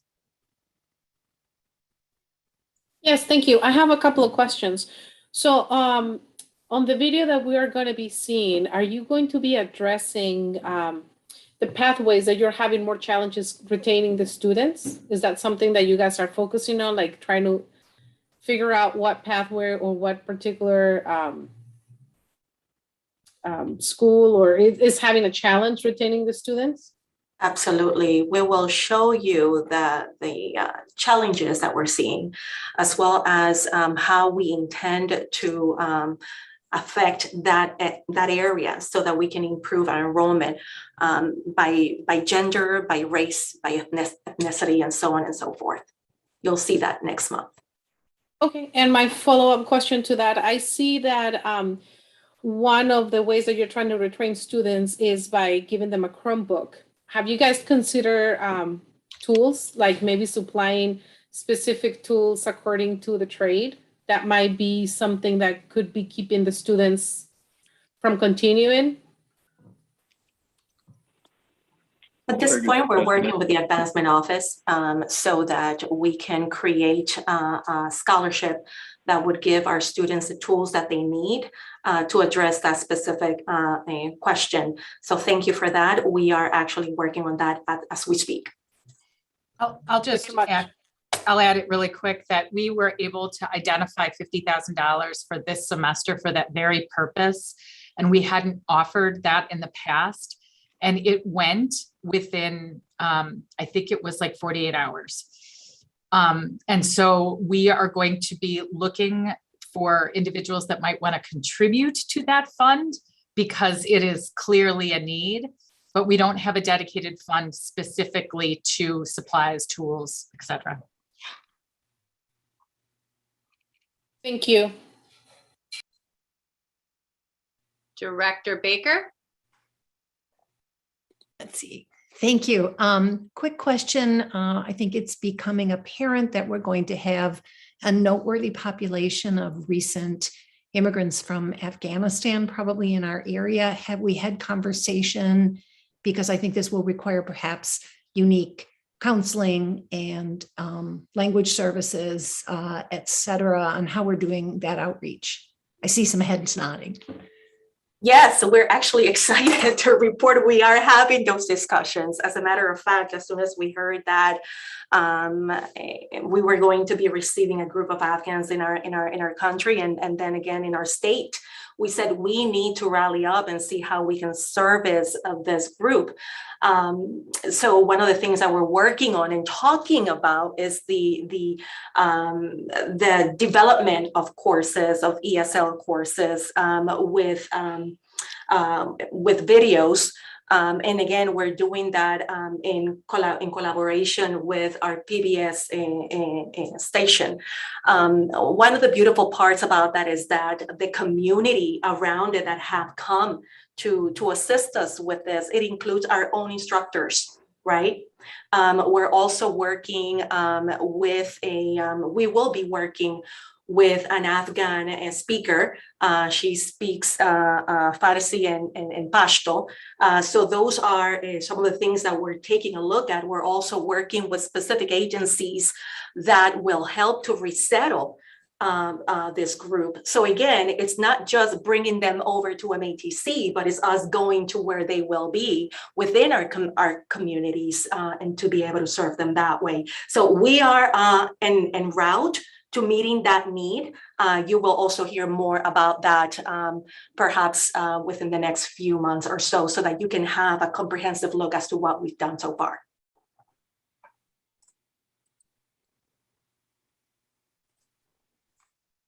Any other questions, comments? No? Okay, thank you so much. Thank you, team. Appreciate it. Yes, thank all of you. That was a comprehensive and multi people who were involved in that presentation. We look forward to the video that will be shared with us to dig into a little bit more into the enrollment, because we know that it's a topic that is critical to us for a lot of different reasons, right? And so I think we're looking forward to digging into that. Next, we have the Milwaukee PBS General Manager's Report by Bodan Zachary. Good afternoon, Chair Olson, MATC board members, Dr. Martin. I begin my report this month with a look at an upcoming production that is years in the making. In 5 nights, Saturday, October 2nd to be precise, Milwaukee PBS presents live from Bradley Center, Milwaukee Symphony Orchestra. Our collaboration with the Milwaukee Symphony Orchestra began over 3 years ago. The plan was to be live last year in the fall, but it was upended by the pandemic and delayed nearly a year. Finally, with the MSO as our partners, we will celebrate the return of Milwaukee with a live concert this weekend. The evening's festivities, next slide please, are hosted by our own Portia Young, who also hosts our award-winning 1036 series. The special night of programming begins at 7 p.m., next slide, with a new half-hour special about the history of the Milwaukee Symphony Orchestra, a behind-the-scenes look at the renovation of the Art Deco masterpiece theater the MSO now calls home, and the rebirth of downtown Wisconsin Avenue. I invite everyone to join us this Saturday, starting at 7 p.m. on Channel 10, WMVS. Next slide, please. Our next special event is a 30th season celebration of Black Nouveau. Longtime lead producer Everett Marshman reflects on the series this way. He says, Black Nouveau is a program by, for, and about the African-American experience in southeastern Wisconsin. Next slide, please. Last Friday, several of the visionaries who created Black Nouveau gathered for a reunion and an interview. Here's a photograph taken on the set featuring current Black Nouveau producer Alexandria Mack, former host and producer Sharon Patterson, Joseph Savage, the original producer of Black Nouveau, lead producer Everett Marshburn, and Liddy Collins, who was a producer for over 20 years on the show. Next slide, please. I'd like to also welcome 2 new arrivals at the station. We've welcomed Yvonne Sanchez, who has joined us as the station's first staff bilingual video editor, bringing her skills to the Adelante series. Adam Lilly, an MATC graduate of the TVP program, and most recently at TMJ4, joined us as a director producer. We're delighted to have them as part of the team. Next slide, please. Lastly, I'd like to share thanks and farewells to John Lord and Raul Galvan, who are leaving Milwaukee PBS in a few weeks. Next slide, please. John Lord is Milwaukee PBS's Chief Development Officer. John's led a team that has, year after year, exceeded the annual financial goals. John is leaving Milwaukee PBS and MATC to join the Children's Wisconsin Foundation. We thank John for his leadership. Next slide, please. Raul Galvan half-jokingly told us that 47 years is enough. That is how long Raul has been producing television in Milwaukee for Milwaukee PBS, MPTV as it was once known, and during his time as an independent contractor producer for companies like Northwestern Mutual and Johnson Controls. He's also stage managed hundreds of major league and college broadcast and directed Marquette baseball for WISN TV. Raul returned to Milwaukee PBS 20 years ago as manager of program production, and his work has resulted in numerous award-winning programs. Raul will continue to teach at UWM and direct the video display board for the Milwaukee Admirals. On behalf of the Milwaukee PBS staff, a big thank you to John Lord and Raul Galvan. Next slide, please. This concludes my report for this month. Thank you. Any questions from any board members?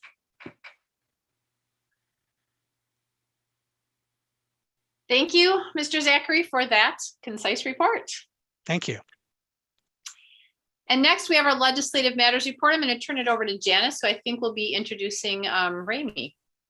Yeah, so we do have Ramey Zelenkova here from Hubbard Wilson and Zelenkova to give the report, which was attached to the agenda. And I know she will be addressing the federal issue that Director Baker also mentioned. So Ramey. Great, thank you, Janice. I will start with two brief updates and then move into the federal component of the report, which of course, as Director Baker mentioned, is already out of date because of action or no action, I should say, last night. So I'll update the board verbally with some changes there. First, just going up to the middle of the report, Wisconsin Assembly Bill 414. I want to start there this evening. The other pieces of legislation have not seen any movement since our last meeting. Assembly Bill 414, Senate Bill 410. This bill would prohibit sex and race stereotyping and training provided by employees of local and state government. The Assembly, they just adjourned. They were on the floor today, the State Assembly. They did pass the bill. It was a partisan vote. The Senate still needs to act on the bill. It has not yet been scheduled for a committee hearing in the Senate. The governor has previously indicated he'll veto the legislation if it reaches his desk. So just wanted to provide a brief update on that legislation as there was some action on that just this afternoon. I also want to highlight a new addition to the report, the Neighborhood Investment Fund and Healthcare Infrastructure Capital Investment Fund. We spent some time discussing this during our last legislative matters meeting just last week. This is a fund of money that the governor has announced $250 million in total from federal ARPA dollars. And the goal will be for organizations and interested entities and eligible entities to apply for competitive grants to support investments in a number of areas from workforce training centers, public spaces, affordable housing initiatives, transit, childcare, et cetera. In addition to the dollars specific to healthcare infrastructure, capital investments. In the governor's announcement, he indicated that, you know, the goal is to really put emphasis on increasing services for individuals in underserved areas. That was just announced. I know our folks are aware of it. Again, it's a competitive grant process. There's still more to learn and figure out in terms of timelines and specifics, but I wanted to just make everyone aware of that announcement as well, because it certainly could be something very positive that, you know, the college could participate in potentially with other partners and good for the community as well. So moving into the federal update, as I indicated at the bottom of the report, it's now slightly out of date because at the time of the report, you know, I gave you the most current information. To Director Baker's comment and concern, last night the Senate was not able to pass a continuing resolution to keep the government funded through the beginning of December approximately, while they continue to negotiate and debate budget reconciliation and infrastructure legislation. So as a result, if leadership cannot figure out a modified version of extending spending to avoid a government shutdown, we are facing a potential shutdown that could kick in this week if something is not addressed by Thursday evening at midnight, I believe. And so certainly that's a concern potentially. I'll have to defer to the administration to determine if there are particular programs, services, funding, et cetera, that could be in jeopardy as a result that could impact the college and students. But right now, it's certainly a partisan divide in Congress specific to trying to get something done to ensure that we avoid a government shutdown. Senate Republicans are concerned about raising the debt ceiling, and that is a particular sticking point right now, as that was attached to the continuing resolution. So a lot of this is more procedural, technical, et cetera. Of course, the outcome is a potential government shutdown. So Director Baker, if you have additional comments or concerns, I'm happy to try to address those. I think, again, specific to the direct impact that the college could face or students could face, I'll defer to the administration for providing some feedback there or to follow up with some additional information. Yeah, and I appreciate the background. I think that's very instructive for us. My question really is, I guess my biggest worry is Pell Grants. Because so many of our students depend on that funding. And then I assume other grant funds that the college also receives from federal sources. And, you know, I don't know what the month of October looks like for us. And so I think the college might be better answering that, Ramey, than you. Yeah, and I would just say that we're going to have to look at that very carefully as we get closer to the date, and we'll need to understand where the monies, the funds are coming from in the near future and what that may mean for our students in particular. And I'm assuming that the system will also be providing some information for the entire system as well on the federal impacts. When do students get their Pell money sent to them? Like, have they already gotten this semester? Do they get it later?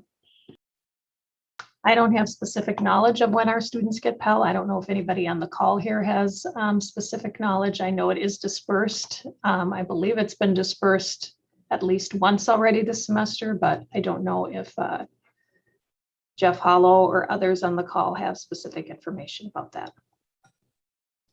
Yes, In terms of last week Pell- we Go ahead. Go ahead. funds were distributed last week. Okay, thank you. Director Foley? Just to follow up to that question, does that mean that there are no students this semester who are at risk of not getting Pell Grant money if the budget is delayed?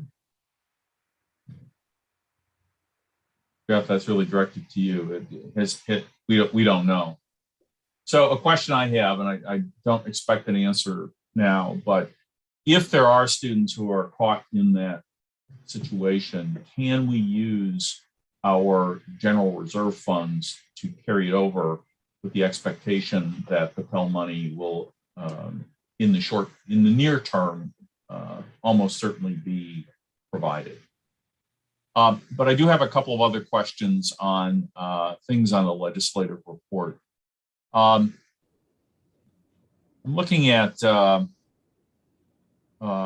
Wisconsin Assembly Bill 347. Do you have any sense of whether that is likely to pass the Senate and whether the governor is prepared to veto that?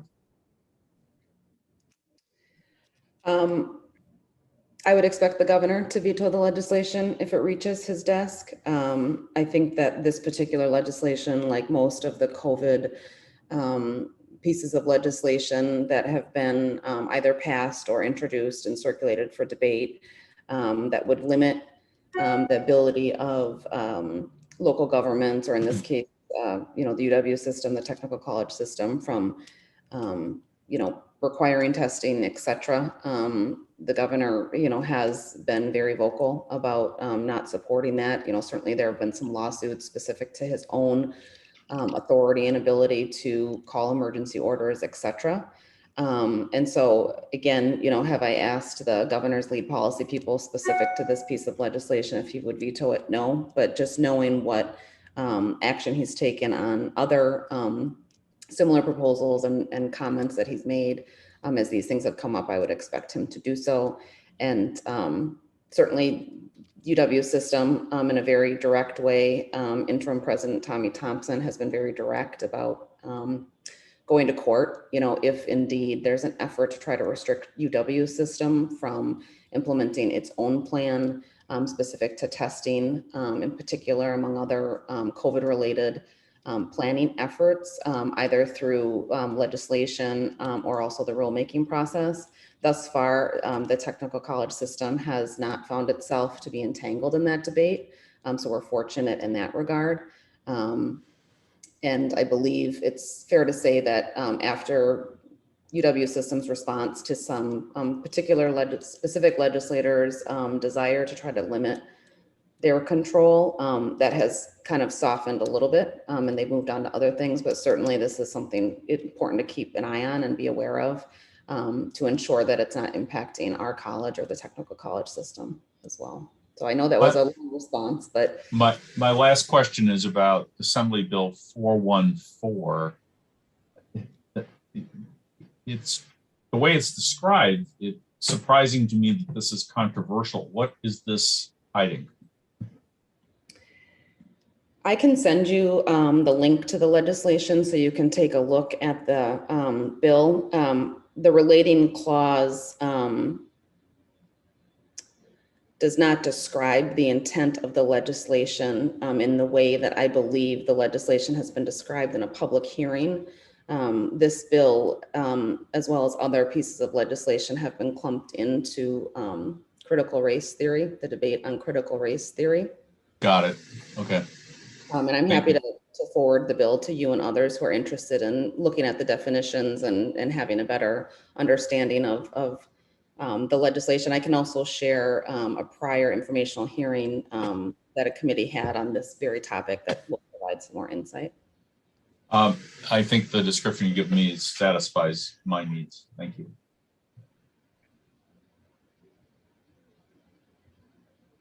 Any other questions on Ramey's report on legislative issues? Okay, thanks, Ramey. Okay, thank you. Okay, we are ready to move on to the board monitoring section of the agenda, and we will start with a pathway presentation, general education by Dr. Dakwar. So I will turn it over to him. Well, thanks so much, Chair Olson, and I'm joined by Dr. Siddiq Isahaku, and he's the Dean of the General Education Pathway. So I'll be giving just quick remarks here, and then I'll turn it over to him for the detailed information. So the General Education, it's one of 7 pathways that we have here. It's relatively large compared to other pathways. We serve over 10,000 students in this pathway. This is duplicated, by the way. Some students take multiple courses, and that's how we track them. We have over 200 faculty in this pathway. We have 10 departments. We do have the associate degree of arts and science, and those are the transfer programs that we have. And under those, we have a number of pre-majors as well. Dr. Isahaku will give you a lot more information on this. Key highlights about this pathway, it serves all other programs, all other pathways. And then under this, really the biggest component is the transfer students, and we'll show you where they transfer to and so on and so forth. One more piece, and that is the correctional education. You know, that's where the students are served, and we are happy to show you some numbers and the level of success of our students in this particular area. In addition to this, we try to meet our students where they are. I think this came up under retention and so on and so forth. Our way of doing so is to provide flexible options in our scheduling, day, evening, online, hybrid, compressed courses, 8-week, 12-week, 14-week, 16-week courses. I mean, we have an array of options in this pathway to our students to make sure that we are meeting their needs and so on. So, and we do have a solid face-to-face, by the way, component in this program. We have also the co-recs. In many cases, we have students who need some remediation and so on. That's where they're served. We give them the co-rec class in addition to the required class in the program. And we have a team teaching approach to make sure that we meet our students and their needs as well. We have a number of key initiatives that Dr. Isahaku will be talking about. This includes the M-Cubed initiative. We have a solid component in dual enrollment. We have a Grow Your Own Teacher Education program, and we have a Carnegie Math Pathways also program that we've been also working on for some time. I don't want to bore you with the details, so I'll turn it over to Dr. Isahaku, and then in the meantime, if you have any questions for me or for him during the presentation, or we can take questions right after the presentation, either way would be just fine. So thank you, and Dr. Isahaku. Good evening, everyone, the board and Dr. Martin and members of the Executive Council. My name is Dr. Siddiq Isahaku. I'm Dean of General Education, Academic and Career Pathway. Thank you for inviting me to share our Pathways initiatives with you. You can see in this slide me introducing our Pathway team. We have the same structure like the other 6 pathways. Our liaison is a person who moves students around to advisors, and then the retention coach is down there. And then down below, we have our correctional education team. You can see the number of full-time faculty we have, the number of part-time, and then we have 2 educational assistants. Next slide, please. These are our programs. Basically, we have two main programs, the Associate of Arts degree program and the Associate of Science degree program. We have now begun developing what we call pre-majors. If students come to us and they are very decided or determined on what they are going to pursue in their four-year degree, we try to structure a pre-major for them so that when they get to the four-year level, they are not picking and choosing courses from our menu to say this is accepted or not, that they are just accepting everything comprehensively, because we work very closely with our four-year partners to determine what their two-year degree program looks like. So our pre-majors are now being designed to meet those needs. Next slide, please. These are the departments. We have basically 10 departments. And these courses, these departments are structured to meet the depth and breadth requirements that every general education program offers. We offer the spectrum and 200 level courses, 100 level courses to support our technical programs, and the 200 level courses for transfer. Next slide, please. So here you go. This is our enrollment profile here. This semester, we are offering 640 course sections, sorry. We're offering 640 course sections. This slide is a little, I updated this data today. We are now about 79.5% fill rate. Our courses are pretty full, and the modalities online and virtual are 46%, and the face-to-face, blended, hybrid, and high flex courses are 54%. Our total enrollment duplicated in courses is 10,555 as of today, and that's duplicated. Some students are taking more than a course, but generally this gives you an idea of the number of students that we process within one semester. We have a capacity for 13,000, and that's 10,000 is what is filled. We still have courses that are going to run in the next 8 weeks, so we're still filling these seats. Next slide, please. These are the students in our pathway based on our demographics, the race and ethnicity, as well as the student age differentiation. What is interesting for us is that, as you may all be aware, the average age of an technical college students is much higher than the average age of students who are in our two programs, because of the fact that they normally are direct from high school and they normally are transferring. They're coming to us direct from high school and they're normally transferring to four-year institutions. Next slide, please. So the top institutions that our students transfer to are these. Milwaukee area, UW Milwaukee is our largest school. So for 2021, our top transfer institutions are these. There are transfer articulation programs to several other four-year institutions, but these are the top transfer institutions. Next slide, please. What surprised us was, or at least surprised me, was when I started looking at employment and job placement for students who complete our associate degree programs in general education, the AAAS specifically. Prior to seeing this data from the state, we thought all our students transferred to four-year institutions, but we were surprised to find out that actually quite a substantial number of our students also do go out to work after their associate degree programs.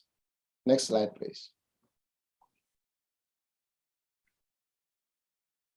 We were also very excited about this. What our students who transferred, I think you can see the N is small. However, that notwithstanding, this is usually a voluntary participation of students who complete a degree program to give us a feedback on how we have done. And we're seeing that the number of students saying that they were satisfied or very satisfied is over 90%, close to 99%, and that's very impressive. We're very excited about that.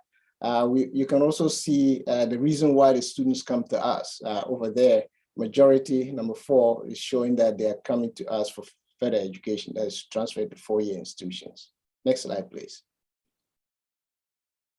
And this is our correctional education program. We're very excited about this program because it started very small with about 22 students when we started it.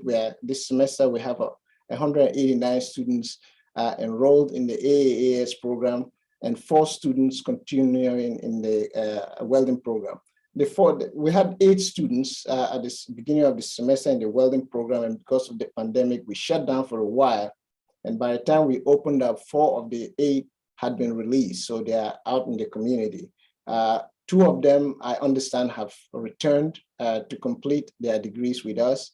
The other 2 may have found employment. That's why we haven't seen them yet. We also seen high numbers of students who are graduating every semester. When we started, we were wondering, when are we going to graduate our first student? Now we have 12, 15 students graduating every semester. Next slide, please. So this is one group from one of our cohorts who graduated from our welding program. As you are aware, they come to our Workers Square location to complete their welding program over there, and then they come over here to the main campus to graduate. We're very excited because of the placement rate in jobs after graduation in our welding program is almost 95%, and majority of them get jobs actually before they complete the program. So looking ahead, we intend to grow our program. We want to make sure that we are in more sites. We have been working with the Racine Youthful Correctional Facility. This is one place we have been struggling to get into because of the age group there. It says 17 to 24. We believe that this is the age we should be targeting the most because they still have a potential to do well. We are also, for the first time, going into maximum correctional institutions, Green Bay and Dodge. In the spring, we are going to go into Green Bay and Dodge correctional institutions as well as Columbia. Oshkosh is another area. There are many inmates at Oshkosh where we've been struggling to get into there, and this time they have invited us to come and do a presentation. Other programs we intend to move into in the spring include entrepreneurship, truck driving, creative arts. We have the creative arts program is really the Racine Youthful Correctional that has asked us. We're trying to see how we can help those students develop their musical talents as well as their artistic talents. With the Racine Youthful, we are in collaboration with the Mellon, with Marquette University. We had a Mellon Foundation grant, and that is the money we're using to develop that Humanities and Creative Arts program. It is specific for creative arts, so we're going to use it for that. Our recruitment efforts and services have ramped up because we now have a full crew. The recruitment department is actually doing some virtual presentations to various prisons to see how we can increase the number of students there. Our only challenge over there is that the fact that the prison does not have capacity to allow us to offer many programs. We have the capacity to offer programs to 3,000 students, but unfortunately, the inmates are not available for us to reach. They have so many other commitments inside the wall. The career hub is also reaching out to us. They are presenting virtually to identify students, preferences for programs so that we can tailor the programs to meet their unique needs. 4 students will be earning their welding fundamentals this October. They are almost done. They shut down this week because of COVID. And so they are returning next week to continue and finish up. Other projects are listed here. Next slide, please. So when we say we're supporting students succeed, what does it look like? These are some of the things that we're doing. We're making sure that we're sequencing our courses in such a way that supports students' lives. If a student came to us and said, you know what, I want to do school 100%, we'll provide a course sequencing to meet that student's need. If they are 75%, if they're 50%, we'll do so. But we'll make it very clear to them. If you are committing 100% to your education, you are likely going to be able to finish or graduate at this point in time. But if it is 50% or 25%, it's going to take you a little longer. And we sequence the courses in such a way that it meets their unique needs. The core requisite we mentioned, and that is, we know that close to 60% of the students we receive, we are the foundation.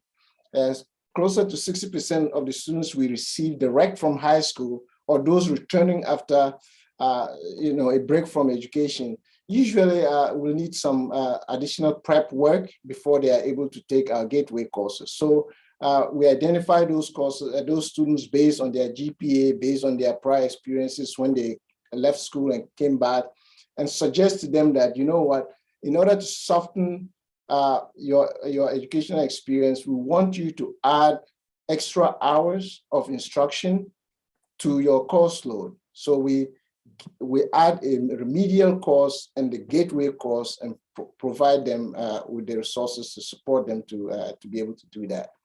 We have also begun using multiple measures of placement. We are not just using the ACT score. In fact, we've gone away from that. We use all measures, ACT.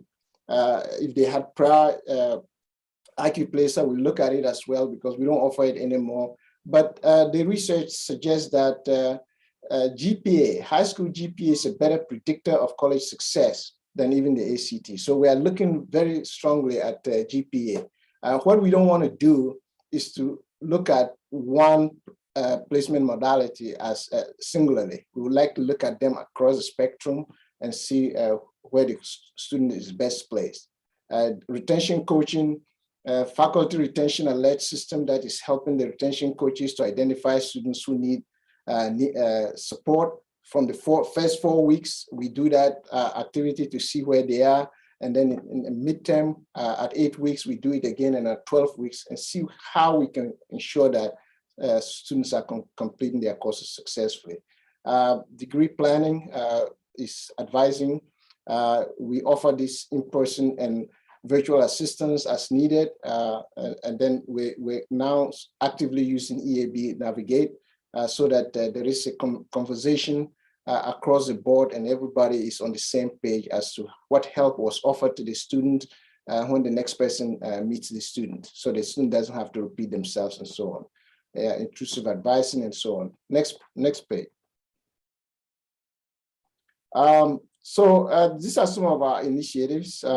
We are working very closely with MQ, with the college pathways. We are also doing professional development with MPS faculty. Every year we have this big event. We bring 400 to 500 MPS faculty to commingle and share pedagogical ideas with MPS, UWM and our faculty in the areas of English, mathematics, and also the sciences. Dual enrollment, we have 17 sections this semester of English and math, and over 200 students are enrolled in those sections. So we are very excited about the growth that this area is offering. I think Jonathan already mentioned that growth there. We do offer quite a number of the courses that they need to jumpstart their college education. MPS and us are also working on a Grow Your Own together with UWM, Grow Your Own Teacher Education Program. We have been working on it for quite some time now, and we are now ready to launch it.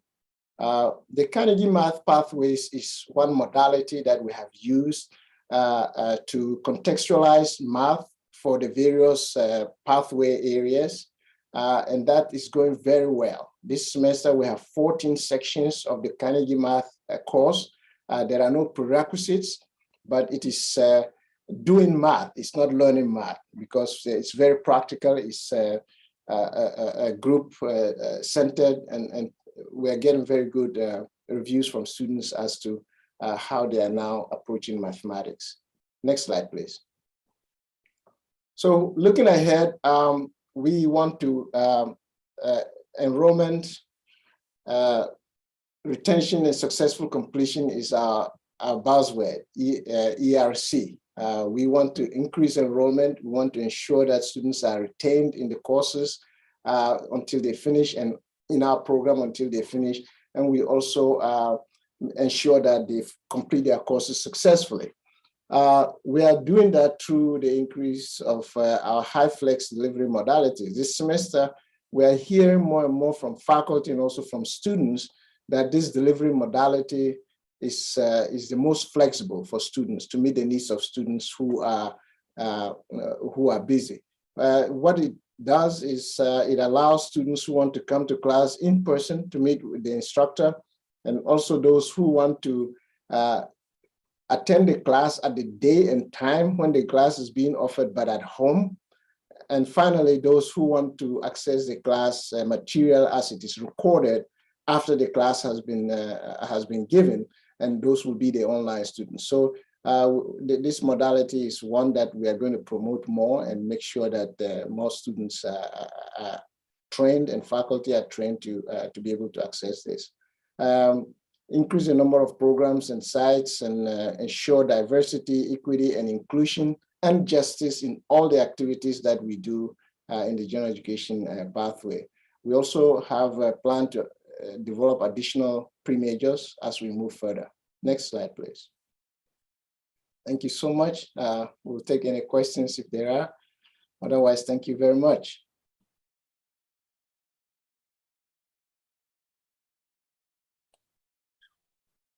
I do not see any virtual or real hands. So I think that you had a very thorough presentation. So thanks to both of you for that. Thank you, I appreciate it.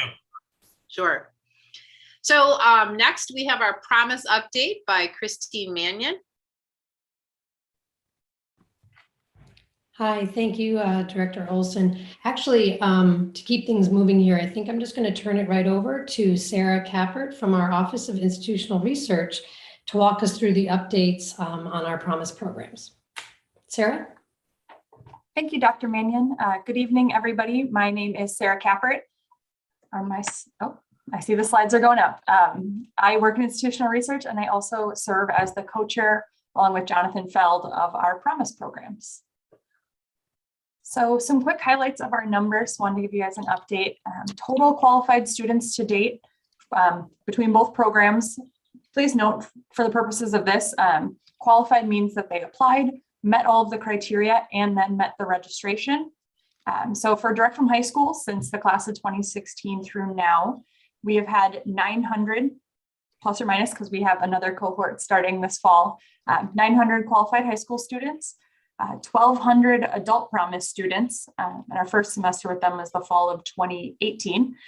So in total, just over 2,000 students have been qualified participants between the two programs. Looking at graduates, we're almost at another milestone. I believe that after this fall semester, we'll hit 400 unique students who have graduated from the program. And among those 370, as it is right now, they've earned over 500 credentials. So whether that be a certificate, a technical diploma, associate degree, they've surpassed 500 degrees earned, which is a big milestone for us. Some highlights between the two programs. We had our largest direct from high school cohort this past fall, in the fall of 2020.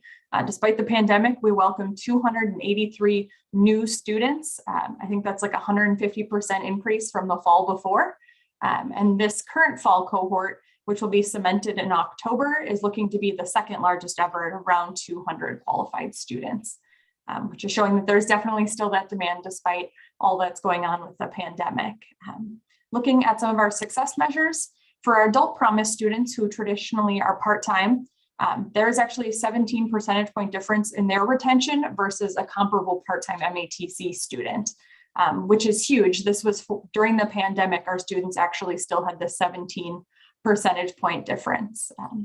Looking at our direct from high school students, we compared their success rates. So the ones who qualified with those who applied to the promise but didn't actually qualify, they have a 15 percentage point difference in success rate. So they're 15 percentage points higher, with success being defined as still enrolled, graduated, or transferred to another institution. exciting programmatic expansions that have happened both this last year and are upcoming. For our class of 2021, who are starting right now, this was the first year that early graduates could start in the spring semester. So if a student had graduated high school last December, they had the opportunity to start in January, and that will be continuing on for this next year. We also were more flexible with our GPA requirements.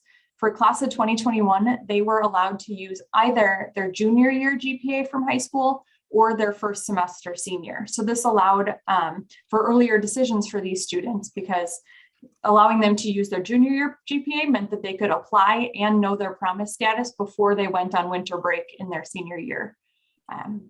We also expanded to be more considerate of our dual enrollment students.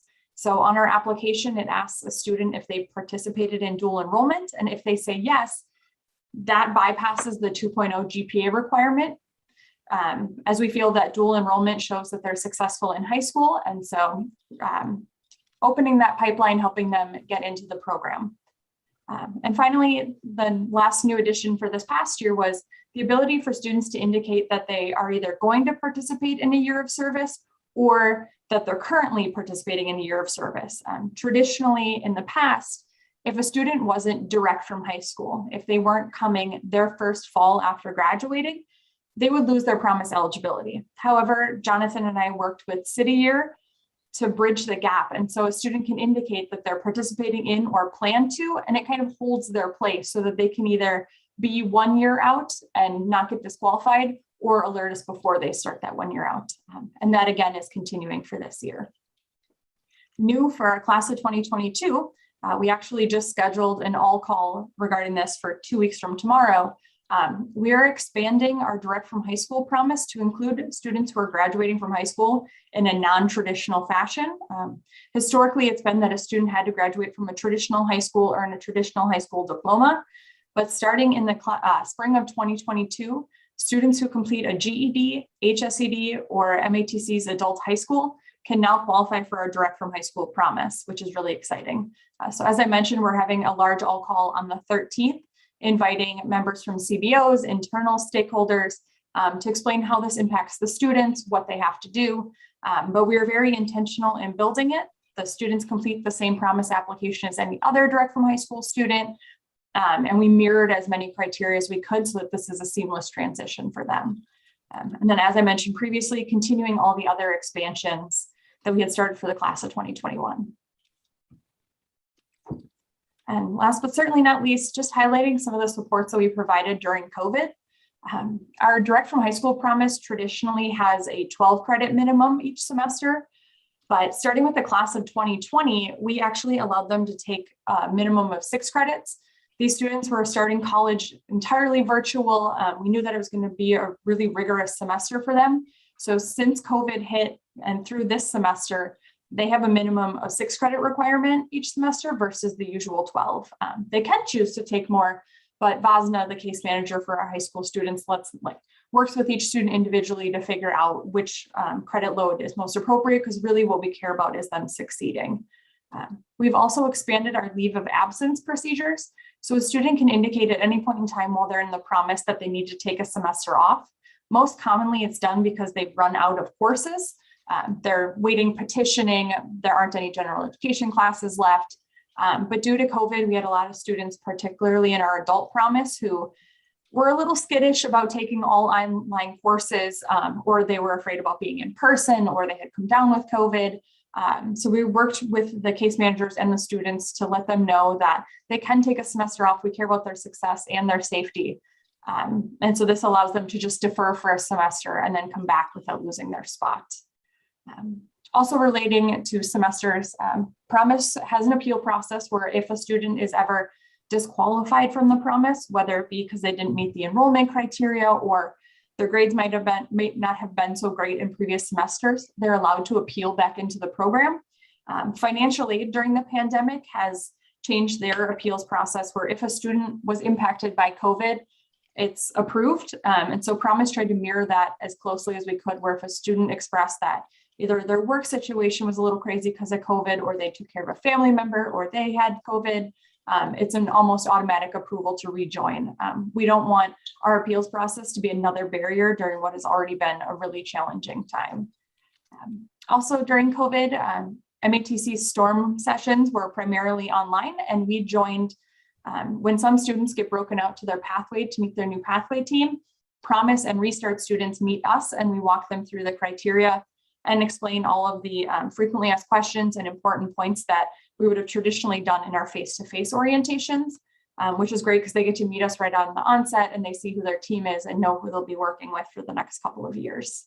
And then some supports that weren't specific to Promise, but we're also provided to Promise students the technology, as Dr. Jans mentioned, providing Wi-Fi hotspots and Chromebooks to our Promise students, textbook scholarships. If you remember, Promise is last dollar scholarship. It doesn't cover textbooks. And then also the COVID relief funds, making sure our students are aware of all the emergency assistance that's available to them. That is all I have.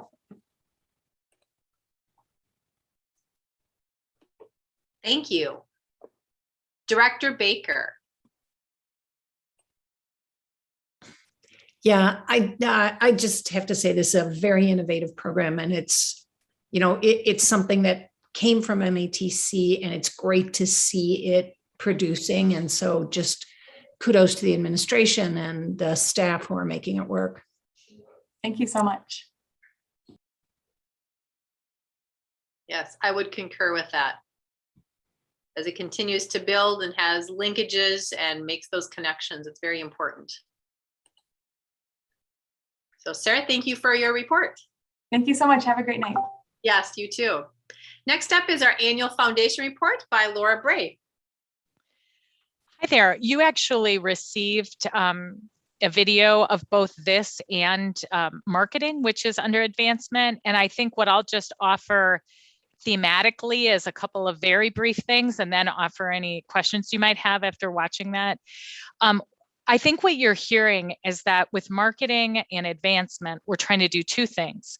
One is figure out how we can use the tools we have to drive retention, enrollment, completion. So, Tony talks a lot about how he's trying to use even paid social campaigns to students we know who have not re-enrolled yet, and we're able to do things like that. Similarly, with the foundation, the Promise is very much supported by many donors who are on this call right now, who choose to support that scholarship program, which has been really important.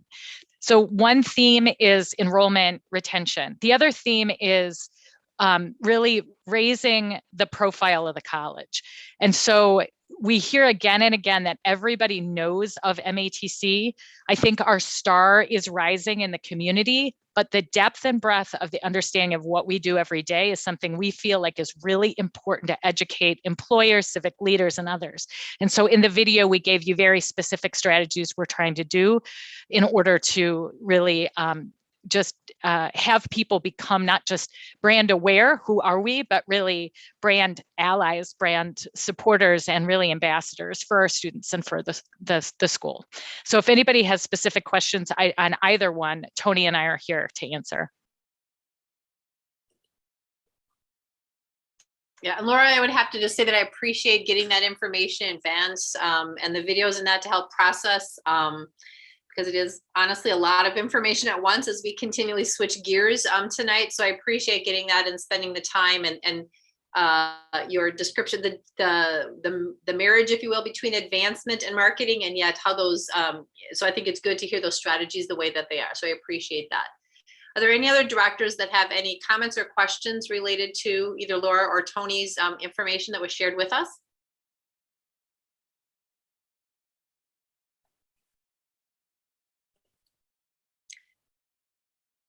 I don't see any. So thank you, Laura, and Tony. Thank you. My pleasure. You're out there somewhere. Yes, thank you. Yep. Next, we are going to move on to the annual Workforce Solutions Report by Dr. Nadine Gonzalez de Jesus. Thank you so much, Madam Chair. I appreciate it. Well, as context, I wanted to say that the Workforce Solutions team used to be under the Office of Advancement until the month of July this year. It was transitioned in August under me as EVP of Student Success so that it could be better aligned with guided pathways and to allow our students from business and industry to be able to have a seamless transition into the pathways. Now, through the pandemic, the team, they face a lot of challenges that could have easily impeded their achievement of their personal and also the team goals.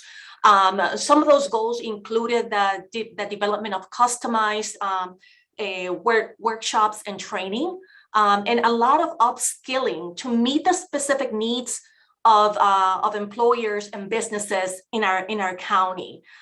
They also actually met, although they had a lot of challenges, they met their goal. And Lisa Reed is here to share with us what goals and achievements they were able to achieve this past year. But she's also going to talk about what are the goals for this year and what is it that she is going to start doing, and what are some of the shifts that we're going to take a look at this year in order for us to increase our sales. And here's Lisa. Lisa, how are you? Good evening. Good evening. Thank you. I believe we have some slides that Beth is going to help us with. Good evening, Chair Olson, board members, Dr. Martin, and other members that have joined us this evening. Lots of information, so I'll make this quick. As Dr. Gonzalez de Jesus mentioned, Workforce Solutions has reached and exceeded our $1 million goal in signed contract revenue. We've accomplished this the last 3 years. We've done this by being innovative, nimble, and really listening and to our employers within our district. The needs through COVID-19 shifted. We used to do 100% on face-to-face, and our employers were skeptical about shifting to an online, virtual, and synchronous format or a blended format. But working with them, we developed short-term on-demand training modules that were relevant to the business needs and the challenges that they were currently faced with meeting their business objectives. And next slide, please. Those training modules came from, again, what we heard and listened to our employers' needs. So you can see on the left, they're very relevant topics that still are very high in demand today. Addressing frontline leadership, having the tight markets that we have for labor shortages, our employers are needing to quickly promote from within, which is their strategy, but they're doing it quicker than they had before. And so they really need us as a training arm to help them prepare these new leaders with the skill sets to be successful in the role. With that, we have also started developing with our curriculum department digital badges, which are micro-credentials that are really being well perceived in the marketplace. For instance, the frontline leadership is designed for our employee participants to take 3 different leadership training modules to earn a badge. We're seeing that this is a great motivator and hopefully will become a further pipeline into our pathways. We also have just finished our 11th IT bootcamp with our great partner, Employ Milwaukee, and we have developed a pre-apprenticeship digital badge for those individuals as well. And we're going back to the historical 1st through 11 and making sure everybody receives this and using that too as maybe a pipeline leader to have them return and continue on in their credential. Some other key accomplishments that we've had, next slide please, is, and perhaps you've heard us talk about this previously, under my previous leadership with Laura Bray, we, the workforce development team, were the project managers and leads for the Uniquely Abled Academy. That Uniquely Abled Academy, is a program that provides an educational structure for those high functioning autism to become CNC operators. We're excited that our first cohort just started in August. We have 7 that have been enrolled into that program. And upon successful completion this fall, they'll earn 16 credits. In addition, a CNC setup operation certificate, which is brand new. This journey started 2 years ago with Laura Bray, our VP, having discussions with Jamie Berger from our foundation board. Jamie brought us together with Ivan Rosenberg, who is the founder of this great, uniquely abled academy based out of California. And from that, we are now being able to meet the needs of a different group of students that really aligns with MATC's visions and missions. And we're excited that we're the first in Wisconsin to offer this, as well, the first in the Wisconsin Technical College system. So what are we going to do? What are our strategies to continue this great momentum that we have out of Workforce Solutions? We saw the great success of implementing short-term on-demand training modules, and we're continuing that throughout our strategy. And so others would be HR basics for these new frontline managers. They need those skills of what legally they can and cannot do. How do they do performance management? Customer service is a really hot topic, and those are just an example of a couple that we're developing right now. The next is we're going to continue to blended training module. We found great success in offering different ways to meet those employees and find that it helps them being more nimble and flexible as well. We're going to expand our team and add an account manager to help us drive more business development and also provide excellent customer service. We continue to work with our academic pathways to add more part-time faculty that have the leadership and the project management credentials that can help us build out more training for our district. We're going to continue looking at different platforms that can help us as a college elevate into different areas like third-party online training platforms, and continuing education. So that's just some of the things I'd like to share with you this evening. If anyone has any questions.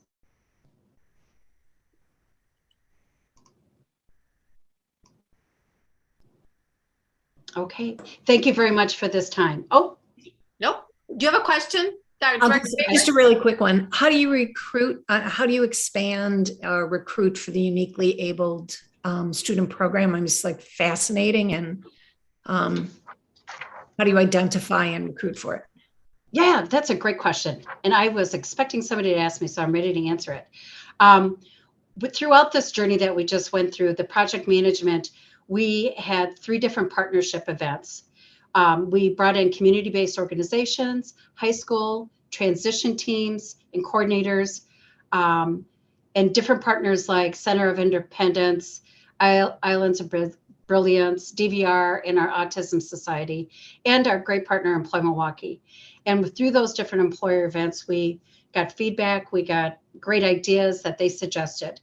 Then the next round was having 3 different separate student events that we invited all of these partners that we've been working with to bring their students in to hear in a listening session. And when we found out who was really serious, then we brought them in for a hands-on, face-to-face lab experience in our shop with the machines running, talking with instructors so they could really try to get that sense of what it would be like to assimilate a CNC environment. And from that, then we worked with our own accommodations team and all of the great wraparound services that we have in the college to identify those individuals that would be selected for this first cohort. The first cohort, due to COVID as well, we made the decision up front that we were just going to limit it to 7. We have 14 machines, but this really gave us the opportunity to have a high level, high touch in the shop at all times. Did I answer your question? Okay. I will say that there is also that career placement and that employee mobility that's built into this as well.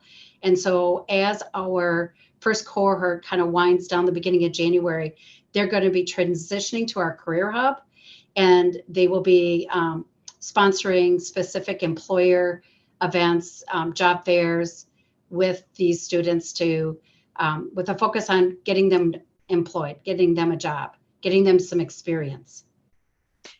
And I'll just add on this really fast. In this case, we are able to fund 2 part-time positions to increase capacity because of philanthropic contributions to the program. So we've been able to increase our support in the accommodations area and also in the career hub, so that Workforce Solutions did the project management on the front end, and now it's going to be transferred over for sustainability to the career hub. Thank you, Laura. And this was a tuition-based program as well. Our space is contracts, but in the beginning, we really saw that this might have been more of a contract-based. And then when we were so entrenched in it, we didn't want to give it up. We wanted to carry it through to the implementation. Now we're going to be passing it on to the career hub where it belongs.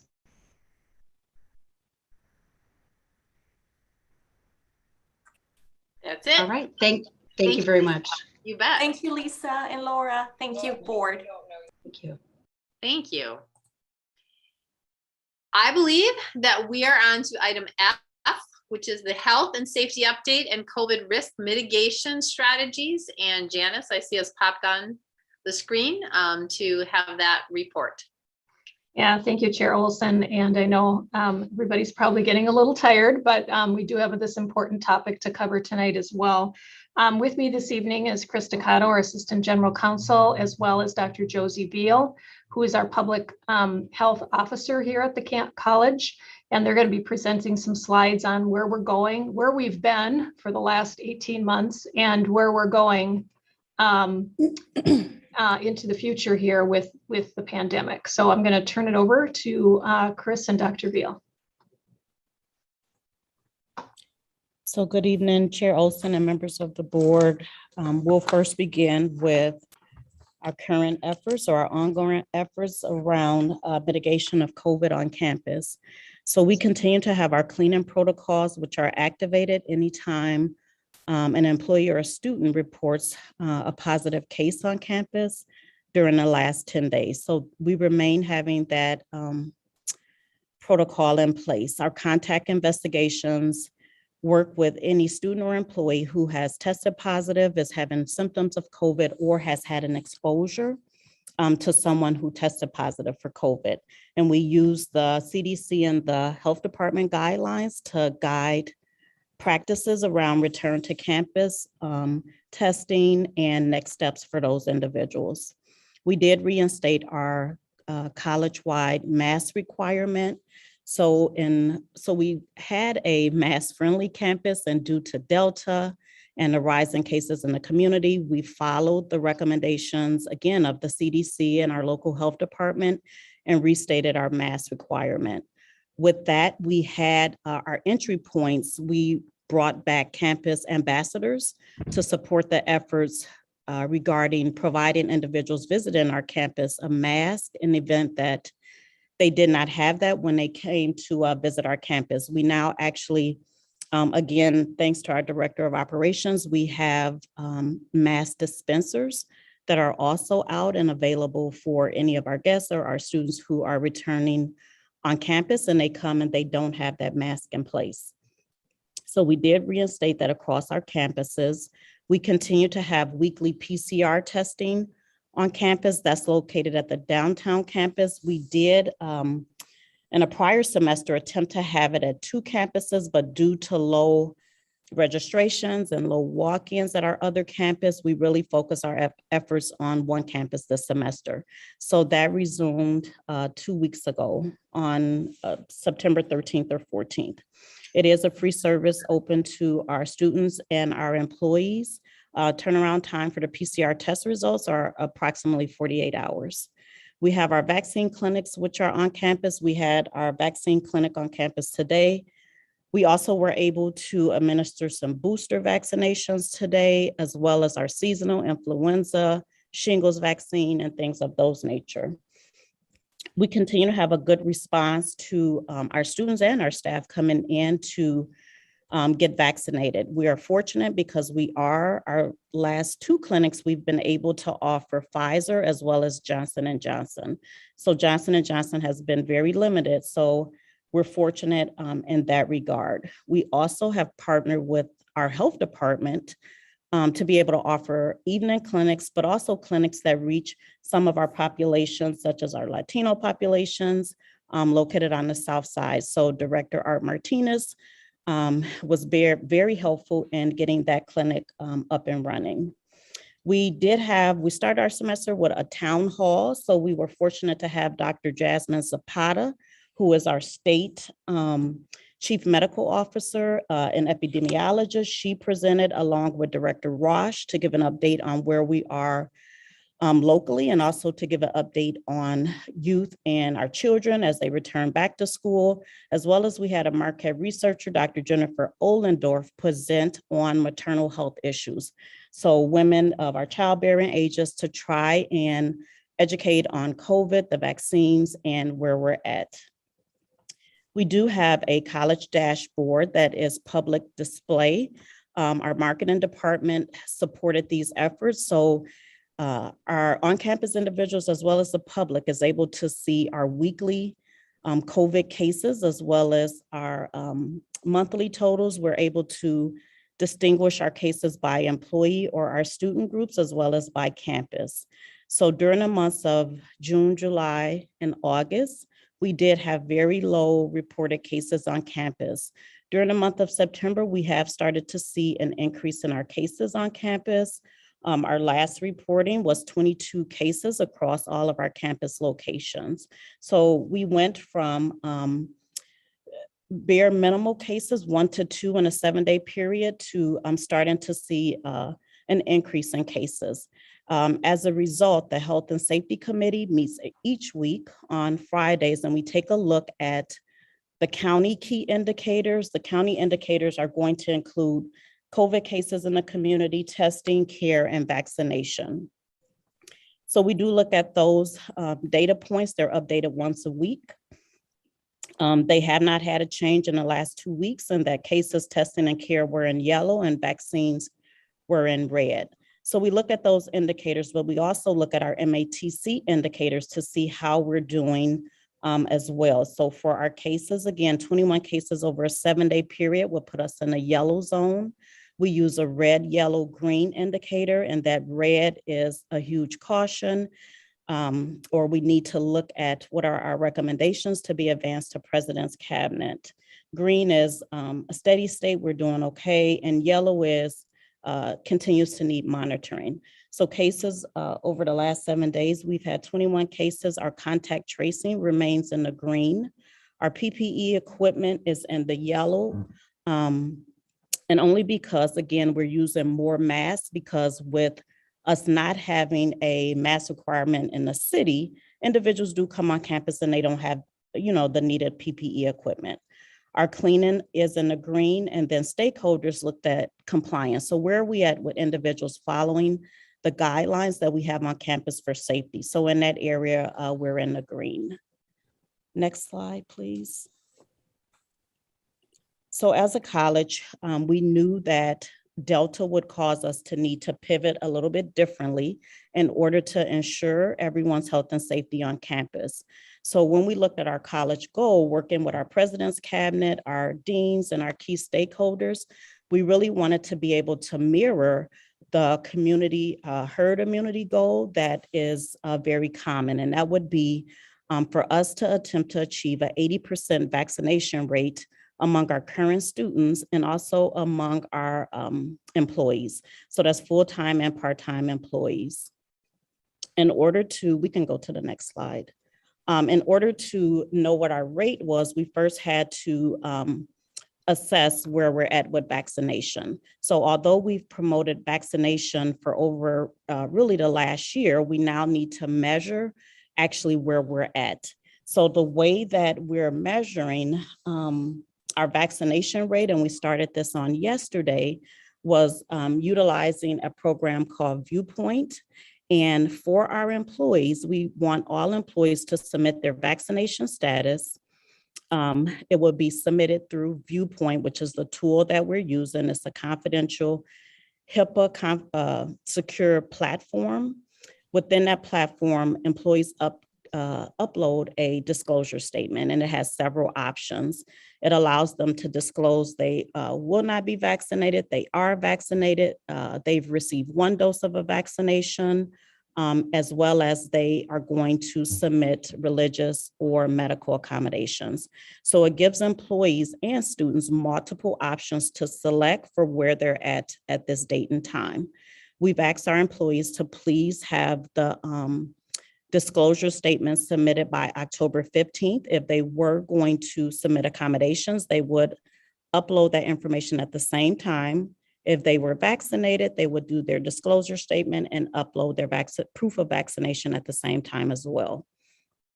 So our numbers are there for our full-time and part-time staff. Is very difficult to determine who is maybe teaching off campus or who is on campus. So collectively, that's why we're looking at the goal, including everyone. That way, no one would be excluded from campus. We would know where we're at for all of our employees. Next screen, please. So for our students, we know our student population is significantly larger than our employee population. We also have a lot of variances with our students. So it requires a very comprehensive approach for how we are going to assess the vaccination rate of our students. So if you look at our dates, our students have a longer period of time because they may need more support with some of the efforts around uploading their documents. So our total enrollment this semester for students is already on the slide. What that 80% goal would look like as well is presented here.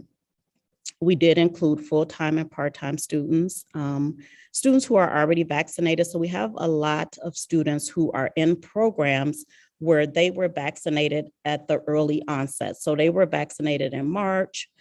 Some of our healthcare students, EMS, police science, fire science. So those students, because we know that they're already vaccinated, we ask them to go ahead and enter their information. So any student that's vaccinated, we wanted to set October 15th, but we also wanted to allow an opportunity for students who felt like they needed more information or they wanted a particular vaccine, or they were sort of in that movable middle. We wanted to allow them an opportunity. So that November 15th, that's why you see a longer date for some of those reasons. Our students have the same opportunity as our employees in that they can submit accommodations, medical and religious as well. Next slide, please.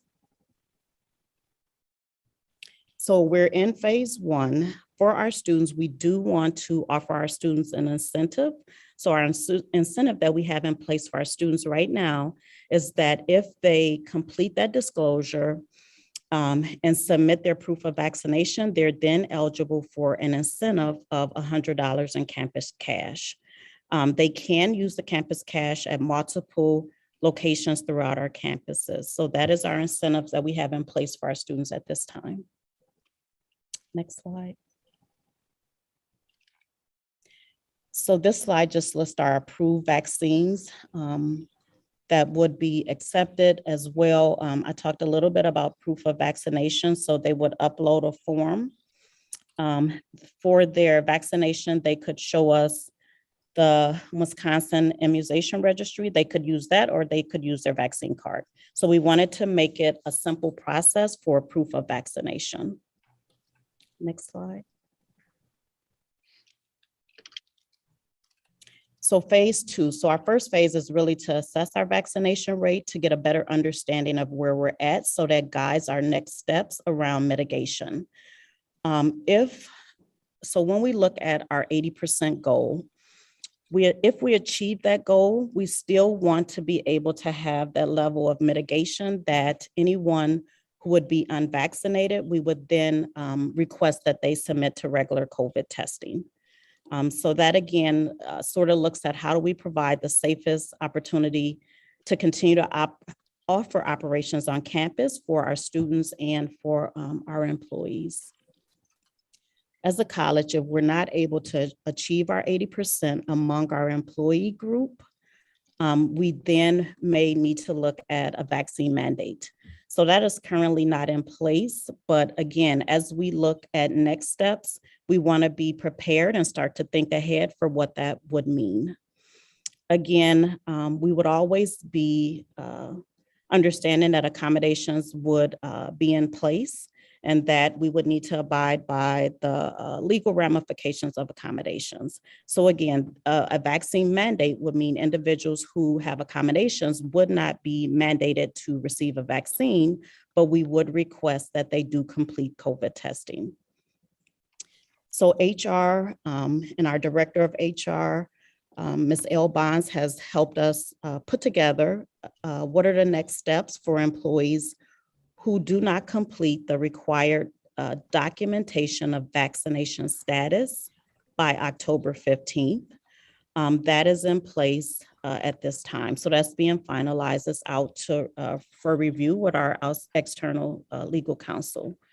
As well, we will have protocols in place for our on-site vendors and contractors who are visiting our campus for various reasons.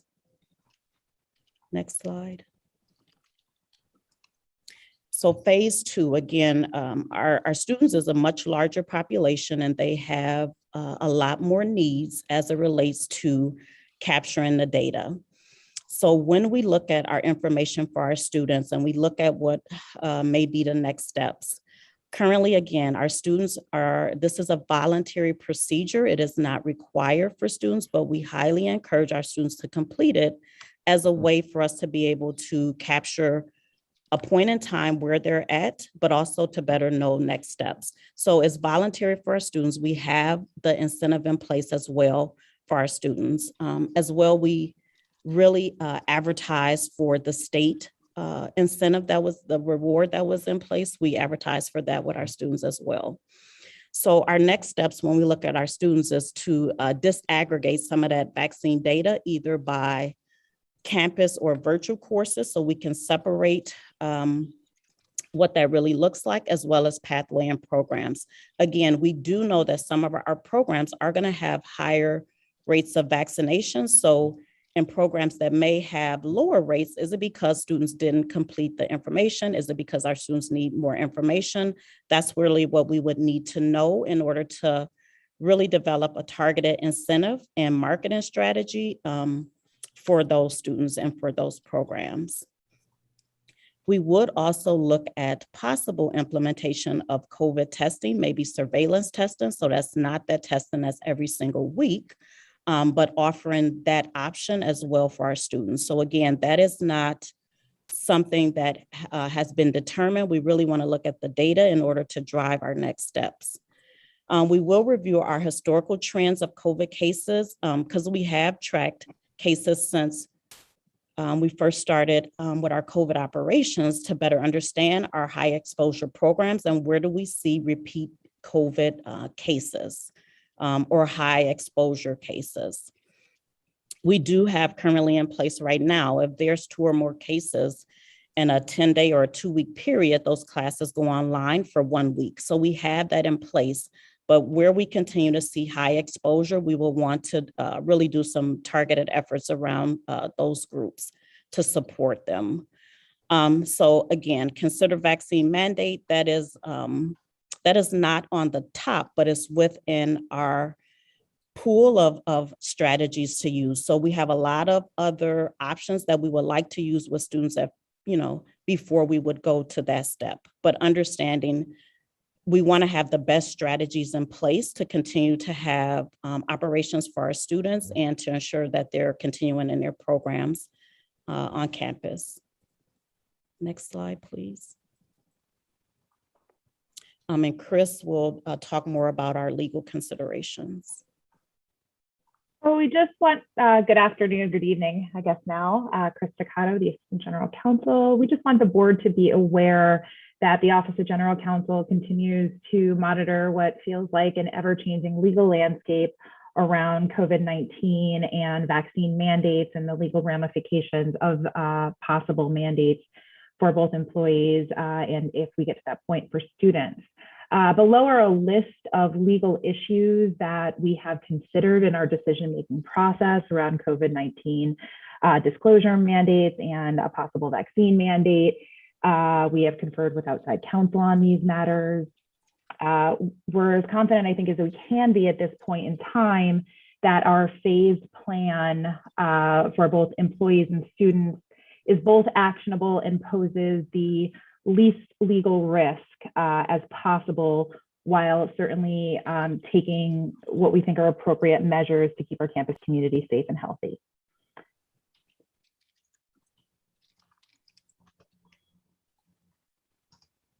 And I think that's it. And I think we're going to open it up for questions.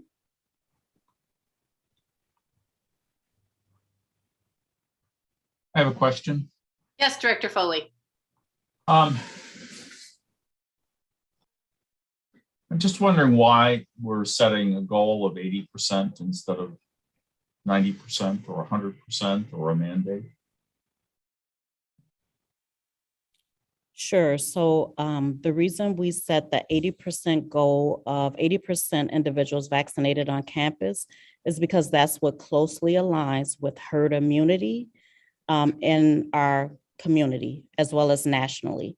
So herd immunity presents the best opportunity where you're not going to continue to have new cases and transmission within groups or populations. So that's the standard that has been set based on population health recommendations.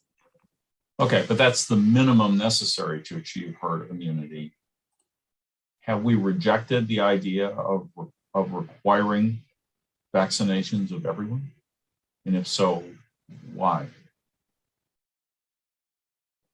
Maybe I can field that question. We have not rejected that possibility. And in fact, if we can't get to that 80%, particularly for employees, I think that will be seriously considered as the next step. But we're really trying right now to identify where we are at as a college in terms of our level of risk. Excuse me, I'm having a hard time talking. And that is why we need this mandatory for employees, mandatory upload of what your vaccination status is, so we can assess that at a better level. And then also for students as well. You know, going to a vaccine mandate for our students poses a lot of challenges for us administratively, as well as to our students who also face many barriers to education. And so we just want to make sure that we're making balanced decisions, that when we're looking at the data and dissecting the data, that we're really getting at those areas that have the most risk to our college community right now as we try to stay open. So if we get to the end of this reporting period and we find that less than 80% of the students coming to the campus are vaccinated, what's the plan going forward from there? I think that's what you saw on the next step slides that Josie presented, and looking at the data and dissecting the data to understand what that means in terms of the classes that we have on campus and where we have higher levels of positive cases within certain programs. Perhaps we'll look at doing program vaccination measures versus going to a full student population vaccine mandate. But again, it's not off the table. It's just that if we're going to go there, I think we have to understand possible legal and political challenges we may face, as well as disruption for our students who are trying to complete their education.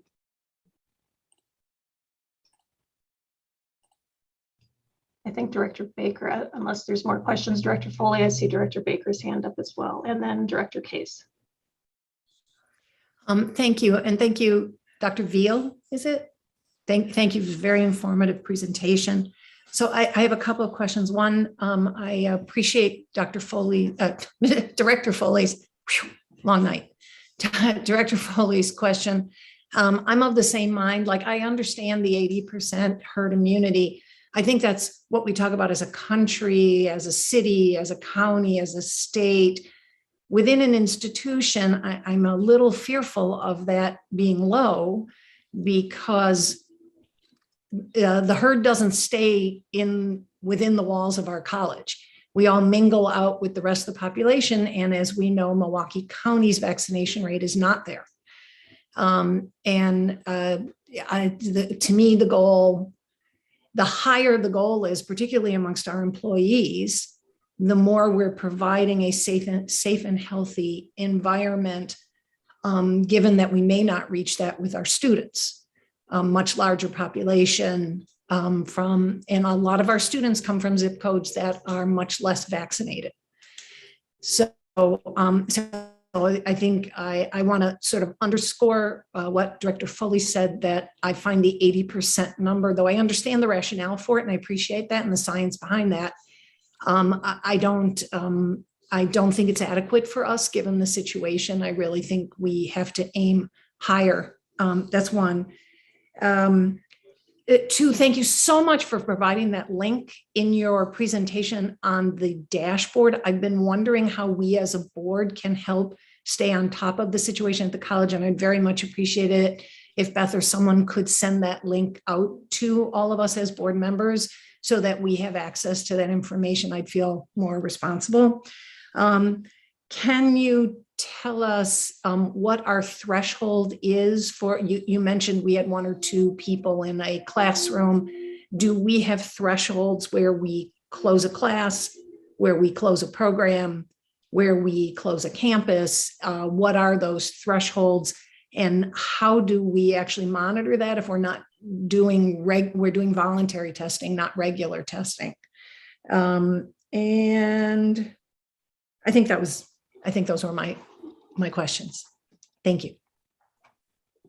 Sure. So for our thresholds, we do look at our key indicators. So the tool is, we can send it to you, but the tool helps guide our decisions. So right now, if the same course has 2 or more cases in a 2-week or a 10-day period, that course is moved online for essentially a week or a full period.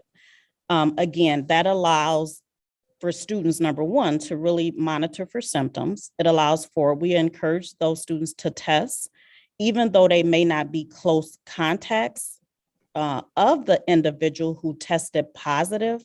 That being away from campus allows them that opportunity. If they couldn't go to campus because they had classes, now they have that opportunity, and faculty supported that initiative, and it had worked last semester. This semester, we've probably moved a total of, since August up until now, for total courses, maybe about 6 courses to a virtual format for that length of time.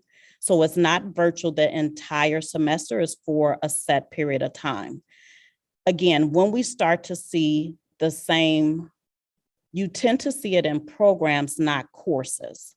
So if we start to see a program that has higher cases, we again work with that dean, which, believe it or not, the courses that we saw higher cases in last semester are not the same courses this semester. That shift, though, is because last semester we had essentially students in programs that needed to be on campus because of the structure of their course. So maybe it was nursing, maybe it was fire science, and that was at the onset of the vaccine. We've seen where there are cases, it's shifted. So it's not the same programs that we have in spring, but do we monitor those programs? Absolutely. But I go back to September is really the peak of when we're starting to see an increase in cases. So we're just now starting to look at that, but do we have a monitoring system in place? We do, because every single week we are looking at what were the cases, how many cases was it, which campuses, was it employees, was it students? So that's sort of the monitoring guidelines that we have in place right now, and sort of that threshold. And then if it's not in a class, but let's say we have 2 or 3 staff members in a department, that's a similar thing where we then shut the department down and go virtual, or? It would be. So again, for employees, we really need employees to report and use the college reporting structure so that we can best guide them. So we've really put a lot of efforts into place, and we continue to have listening sessions and other platforms, because last semester, again, we didn't have all of our employees on campus and some were in virtual options. So as more employees returned this semester, it was that re-education that if you're sick, don't wait to day 3. Day 1, don't come to work. Go ahead and report to your manager and then complete the contact form so the COVID team can assist in guidance.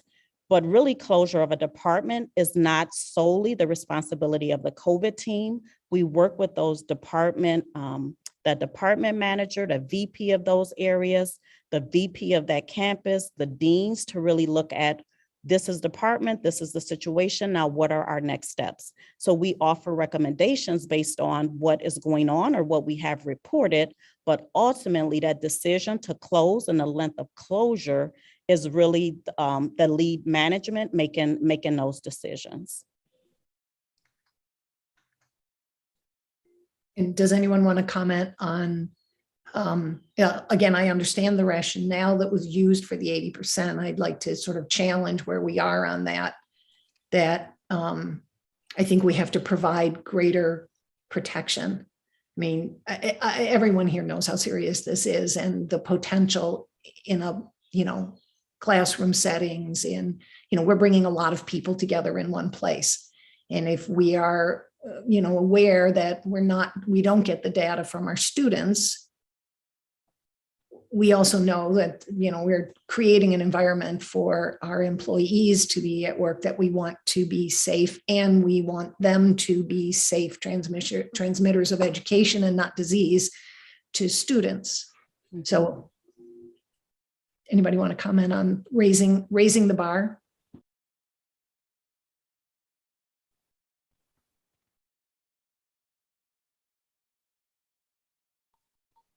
If I could chime in here, I think there is some logic to seeing where we are.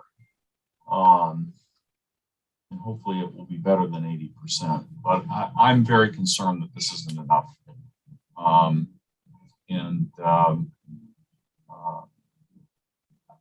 I also don't know if there's been any serious resistance. Have we heard from faculty? Have we heard from administrators that they don't want to get vaccinations, or is it just they haven't gotten them?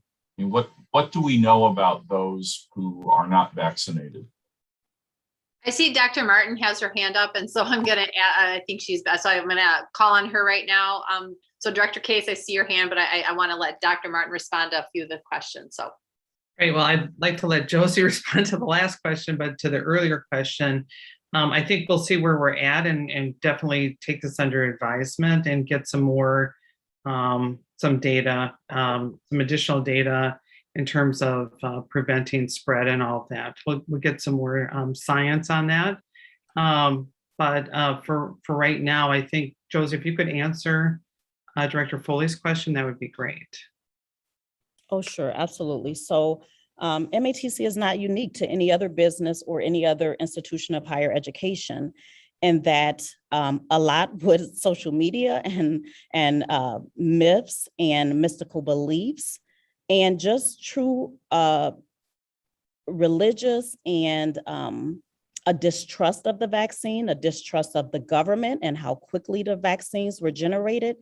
I mean, all of the things that we hear from other individuals are some of the same reasons that our employees or students have voiced. Even today, a person came into the vaccine clinic and he said, my mom had me come. So it really takes everyone's sharing their story, I think, to make people feel open to the idea. But MATC is we're no different than Milwaukee County. We're no different than any other county when it comes to the reasons why individuals choose not to be vaccinated. We continue again, though, to offer those opportunities for one-on-one. So on Thursday, I'm going to meet with a class of students to hear, number one, I have to be willing to listen. They have to be open to having a conversation about what does vaccination mean. A lot of individuals, the long-term effects are not known. So again, people really value their bodies, and we can say it's great and it's beneficial, but ultimately it's a personal decision. And so the individuals that are in that movable middle, meaning they have not chosen vaccination, but they're open to the idea of vaccination, those are the ones who we're really trying to really reach and go ahead and get them to cross that line. Your individuals who are not ever going to be vaccinated are not ever going to be vaccinated. And those are the individuals who would fall under the realm of testing. They're willing to do testing, but they're not willing to be vaccinated. And then you have your individuals that as soon as vaccine became available, they chose vaccination. The next hurdle you kind of want to think about too, though, is children. So children in the ages of 12 and higher, because our students and our employees also have children at home who are in those environments. So our conversations really is about the family unit. And if they're open to receiving this information, how do we get them the information, because we have the access for them to be vaccinated. So those are some of the reasons that I would share. Director Case. Sure. So I have a comment and a question. I think I just want to say that I appreciate all the work that's gone into this. And I think that it is actually very consistent with what a lot of employers are doing right now, specific to getting as many people as they can to do this voluntarily before you start forcing people. Understand that once you mandate stuff, people are going to resign, people are going to lose jobs, people are going to stop participating or attending classes, and that's not a place that we want to be in. So I think this is the first step that a lot of employers are taking, and especially as we wait for things coming out of OSHA and DOL, out of the executive order, and understanding really what that means and how that impacts us, we have to know where we are and how we want to orient beyond that. So I appreciate that. And as much as I, agree with the comments that we got to keep people safe, we also have to run a school and have, students attend that school and employees work at that school before we can do anything else. So I think this is a strong first step. And I think that if we continue to monitor it and keep an eye on what's happening and make decisions as we know more, I think it's the right direction. My other question is, and we've talked about this as we talked about employment and diversity and all of those things. We have a large population of folks that do not have a history of trust in the medical system and vaccines and a lot of these processes. As we work on, and Josie, you mentioned speaking to a class, but what are we doing to help educate and help folks kind of overcome some of those barriers that they have experienced from society, have experienced in bad things with the healthcare providers and the healthcare system, to help nudge them into being willing to vaccinate? Sure. So we believe in each one, reach one. And so as a college campus, we were awarded a grant from DHS, which allowed us to really have a social media presence, but also to capture stories of our employees and our students saying why they chose to be vaccinated. Some of their stories included their hesitation and what made them then willing to say why they would be vaccinated. So I think that's the one piece, is utilizing social media, but also hearing stories from someone that looks like you, or hearing stories from someone who you see as a lead figure. So we had that. We also give the statistics. And again, no one necessarily wants to hear gloom and doom. And as a minority group, you have a higher risk because of this, but we do lay out the information so they sort of see where the data and where the trends lie as it relates to COVID, hospitalizations, and death. So we, again, work with marketing throughout the summer, every single week. And again, you have to use it within reason, but to provide factual information to dispel myths, but also to allow opportunities. Lastly, I really can't convey enough. People are more willing, students and employees, to have those conversations in smaller circles. And when they feel as if individuals are not making judgments about them because of their decisions. So offering those smaller type sessions is that opportunity. When people, I met with our ESL team and they invited me into their classrooms. So really, again, the faculty is the lead person, but that faculty allowed me the opportunity in, and then we had that conversation, that dialogue. What does it mean? What are your thoughts? What are your fears? Where you're at today? What did your family members tell you about the vaccine? So what are the reasons, yes, you would choose? What are the reasons why you would not choose? So those are some of the efforts that we've attempted to do.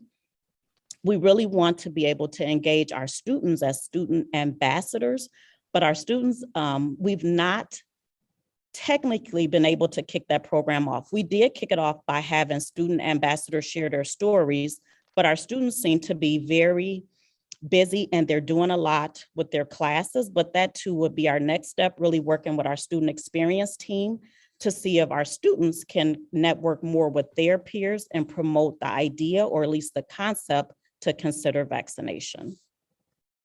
Thank you.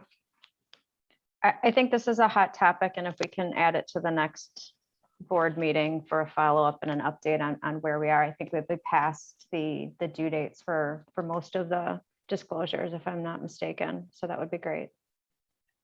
Thanks to Beth. She's already sent the link out to everybody if you are looking at your email, so you can see that right away. So very responsive on that. I'd also add that if you go to matc.edu/coronavirus, we have a very large web presence on educational materials, our dashboard, our key indicators. So there's a lot of information out there for you to look at should you choose to go there. Director Baker. Yeah, just I really do appreciate the amazing amount of work that is going on the subject. You know, I wanted to comment because I raised this at the last board meeting, and I appreciate people coming forward with a very thorough report, and also that there, you know, the seriousness which the district is taking the issue, I think, is very apparent and very necessary. And I think the seriousness I hear amongst my colleagues as well is, you know, is all the same, and anything that this body can do to help the college, like working through this, I think we're all here for that. I think the health and safety of our students and our employees is of paramount importance, and our state is not in a real good place right now. So whatever you need from this board in a timely fashion, I'm certainly, you know, I see my colleagues' heads nodding too. So, you know, it's not everything I'm, you know, I want to hear right now because I have a very impatient streak. But I think we're moving in a very positive direction. I think the information gathering is critical. I appreciate Director Case's comments on that. I do think that's what a lot of our, what a lot of businesses and actually other institutions are doing at the same point. And I appreciate that we have an end date on it where we will then try and figure out what our next steps and actions are. Thank you. And I would just like to publicly recognize Dr. Beal. She has been a rock for the last 18 months on this topic. She works harder than anybody I've worked with probably in my career. So I just want to really recognize her and the work that she's doing, and Chris and the whole contact investigation team, as well as James Weishon and his staff for all the cleaning. This has been something beyond belief, and that we're still standing sometimes amazes me. So I just want to really publicly recognize the people who are part of this, and particularly Dr. Beal. So thank you. Thank you. Yes, thank you to everyone. I appreciate having this on there as a report and getting a very comprehensive approach, and for us to have some links to follow up afterwards and be able to monitor that. So I do think we have a plan moving forward to monitor that and see where we find ourselves after those dates are in there. And obviously, as we all watch that, if we ever fell into a critical situation that we needed to respond, you know, we always have that ability to gather together to make that so just want to, you know, keep that out there if data lets us know that something needs to be done with some sense of urgency. So I appreciate that from everybody. And with that, I believe we are on section 8, which says it's 6 o'clock, which I'm not quite sure that it is, but it's new business. Is there any new business from anybody? Okay, mentions of the events that are on our agenda that I already mentioned during the chair's report. We have the ACCT Leadership Congress in San Diego on October 13th through 16th. Our next district board meeting for MATC is on Tuesday, October 26th. And then October 28th through 29th is that fall meeting for the technical college system boards. And remember, that is virtual, and to let Gwen know if you want to get registered for that. Next, then up on our agenda is closed session with a litigation update, and I would entertain a motion to enter into closed session. Sure. I move that the district board convene into closed session pursuant to section 19.851G of the Wisconsin statutes to discuss item 10A litigation update. The board may reconvene into open session to take action on matters discussed in closed session under item 10A. Do I have a second? Second. Thank you. So there's a motion by Director Case and seconded by Director Mendieta-Ramos to go into closed session. So Gwen, could you please take a roll call vote? Yes. Director Foley, Aye. Director Hamilton, Director Mendieta-Ramos, Aye. Director Mays, Aye. Director Wilson, Director Baker, Aye. Director Case, Aye. Director Diaz, Hi. and Director Olson. Aye. I'm going to say we need to take a 6-minute break to get away from our screens because not everything can be done by just shutting those off. And so I know Beth will be moving us into a breakout room. So just please pay attention to that on your screen if you step away for a while, what you need to do to get into that breakout room. So I will see you back in 6 minutes. So